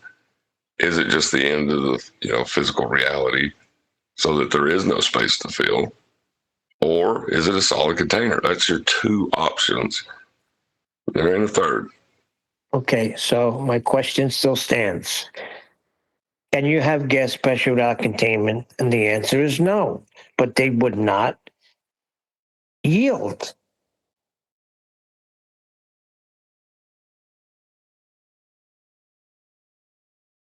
You need it to measure. If you're going to measure, so you're admitting that we need containment. We need to measure.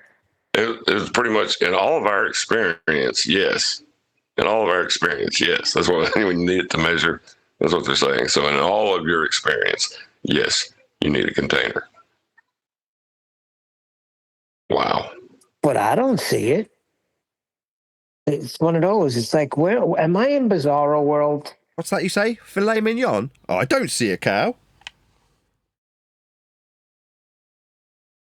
Well, Cuddles, who's back on the scene, he's a funny dude though. But he says I'm not a flat earther, and I don't subscribe to that. I'm more of a terrarium earther. And so that's the first time I heard that. Yeah, the But he's good thing about basically where we saying are at Neil containment. now is that it doesn't matter. It's completely inconsequential what some numpty thinks about how they want to describe Earth. Like, it doesn't matter. Earth's still measured flat whether you want to accept it or not. No, he doesn't fight us measurements. He knows exactly that, but he's just, in his opinion, we live in a terrarium. I mean, can you dispute that? No, we can't dispute that. We're in a contained system. If you want to call that a terrarium, I mean, I'm not going to argue with that. The semantics of how you describe the containment of the system that we live in. If you want to call it a terrarium, fine. Call it God's terrarium, Earth.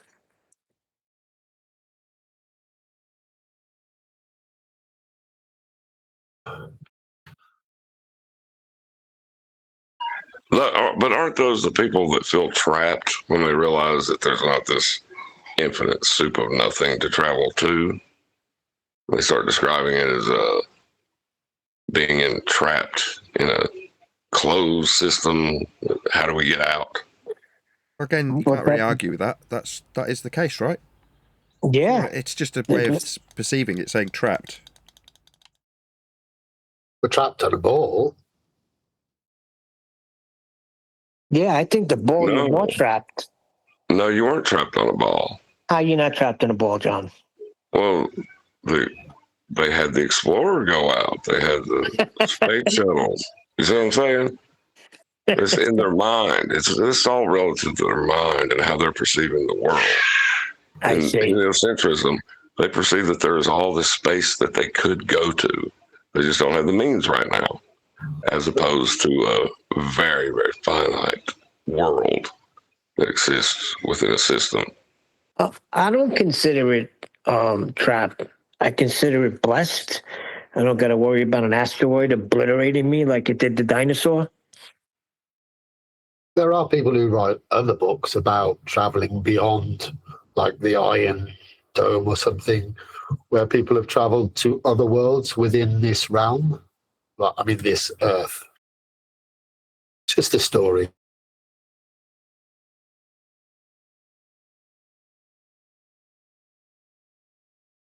So we're trapped on the ball the same as we would be if we were under a dome.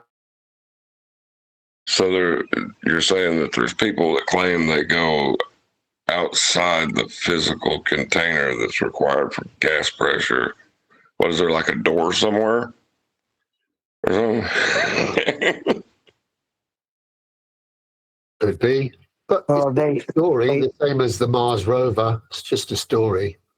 No, well, what they use is when God opened the windows of heaven and the floodgates from underneath, They use that as their little well, you got a window you can get out of. Listen, he's got us in here. This is what we're in. There's no history of anybody being, other than God, outside the containment. Well, when Neil deGrasse Tyson was talking to that comedian and he was trying to describe nothing, remember how hard of a time he had with it? What is a simple definition?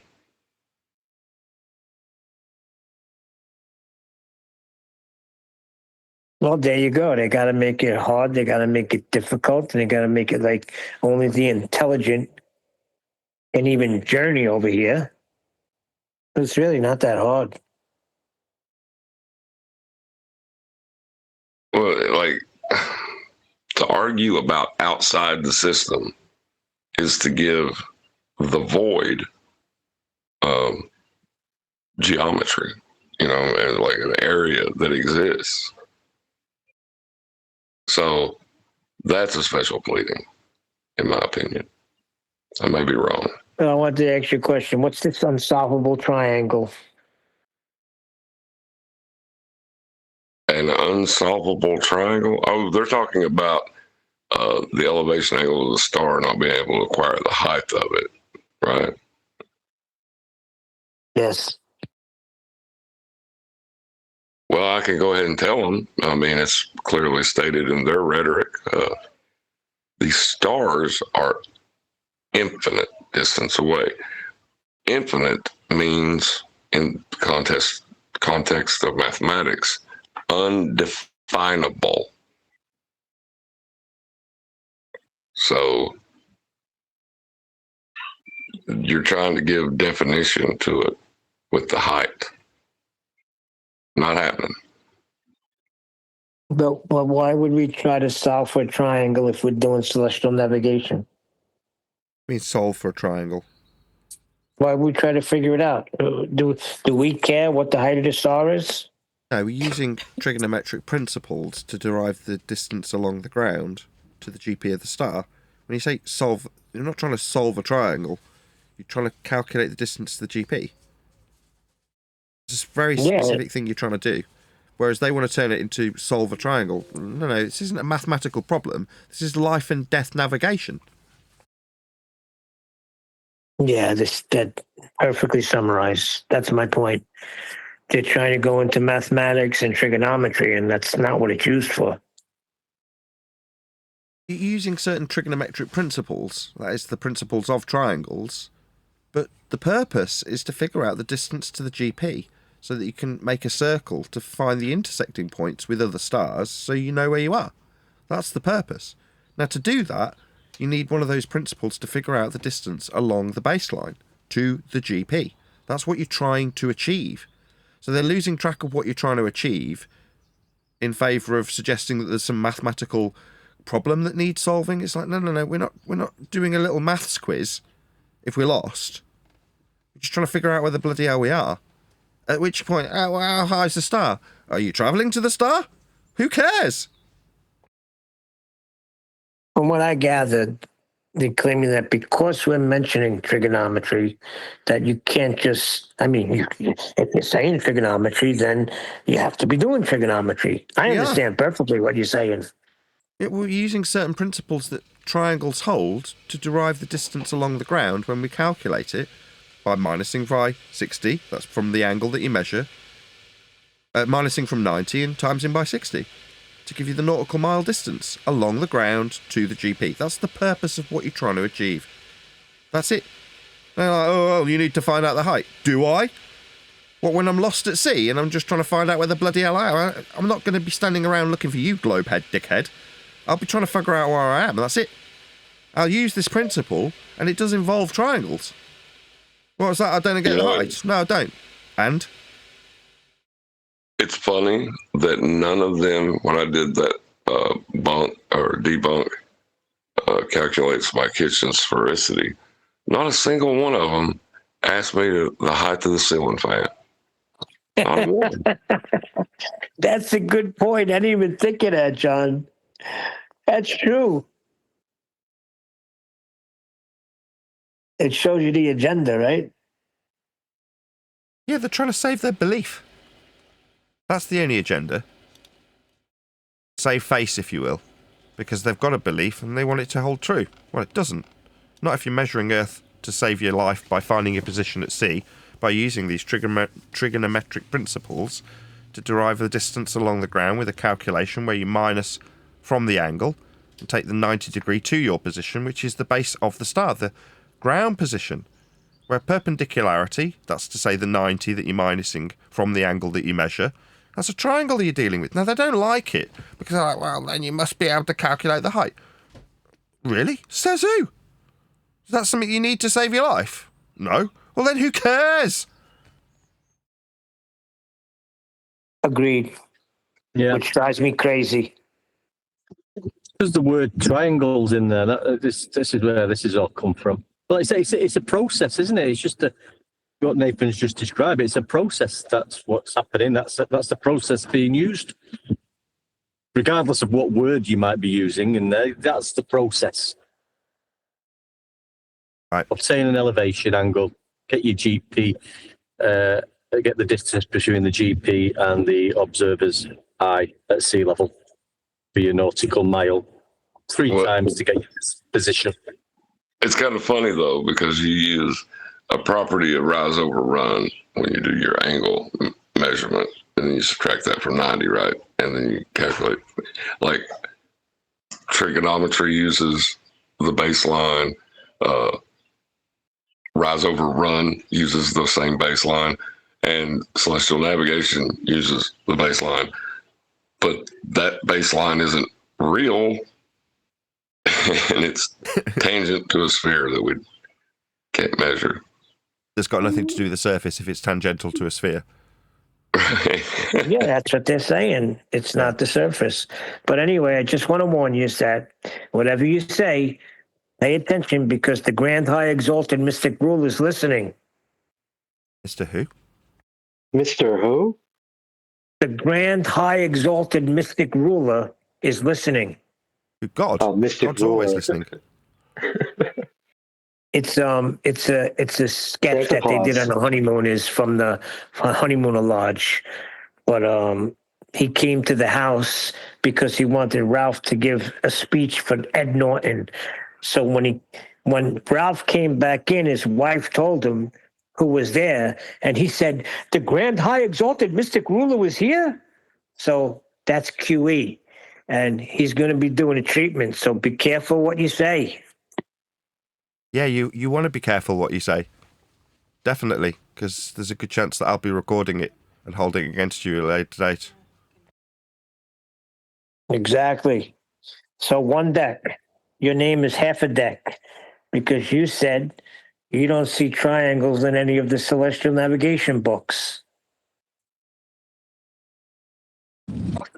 I said the word triangle isn't one of the sort of, I can't remember what I said word for word, but I think I was pointing out it's not commonly used, the word triangle, in that process, is it?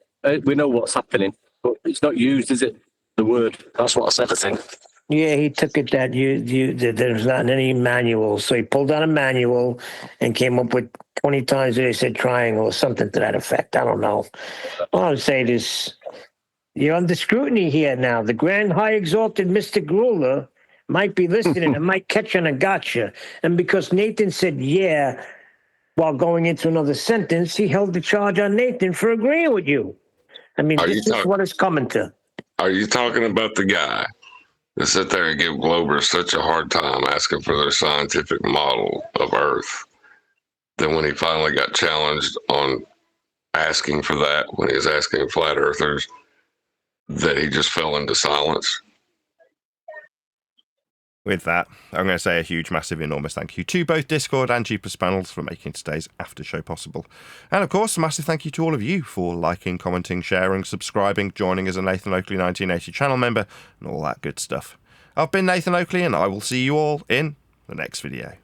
But when you measure it flat, it contradicts that. I'm spitting flat facts and that. And I know you don't like that. Google Maps is flat, it presents elevation profiles like that. I'm a spitting flat earth king. Sentence has a ring, doing my own thing. If earth was a big roast chicken, factually finger licking chicken, we just got the measurements missing. I'm spitting eggs and begs, begging the question lesson. I've said it before, time after time. I'm the spitting flat earth king of rhyme.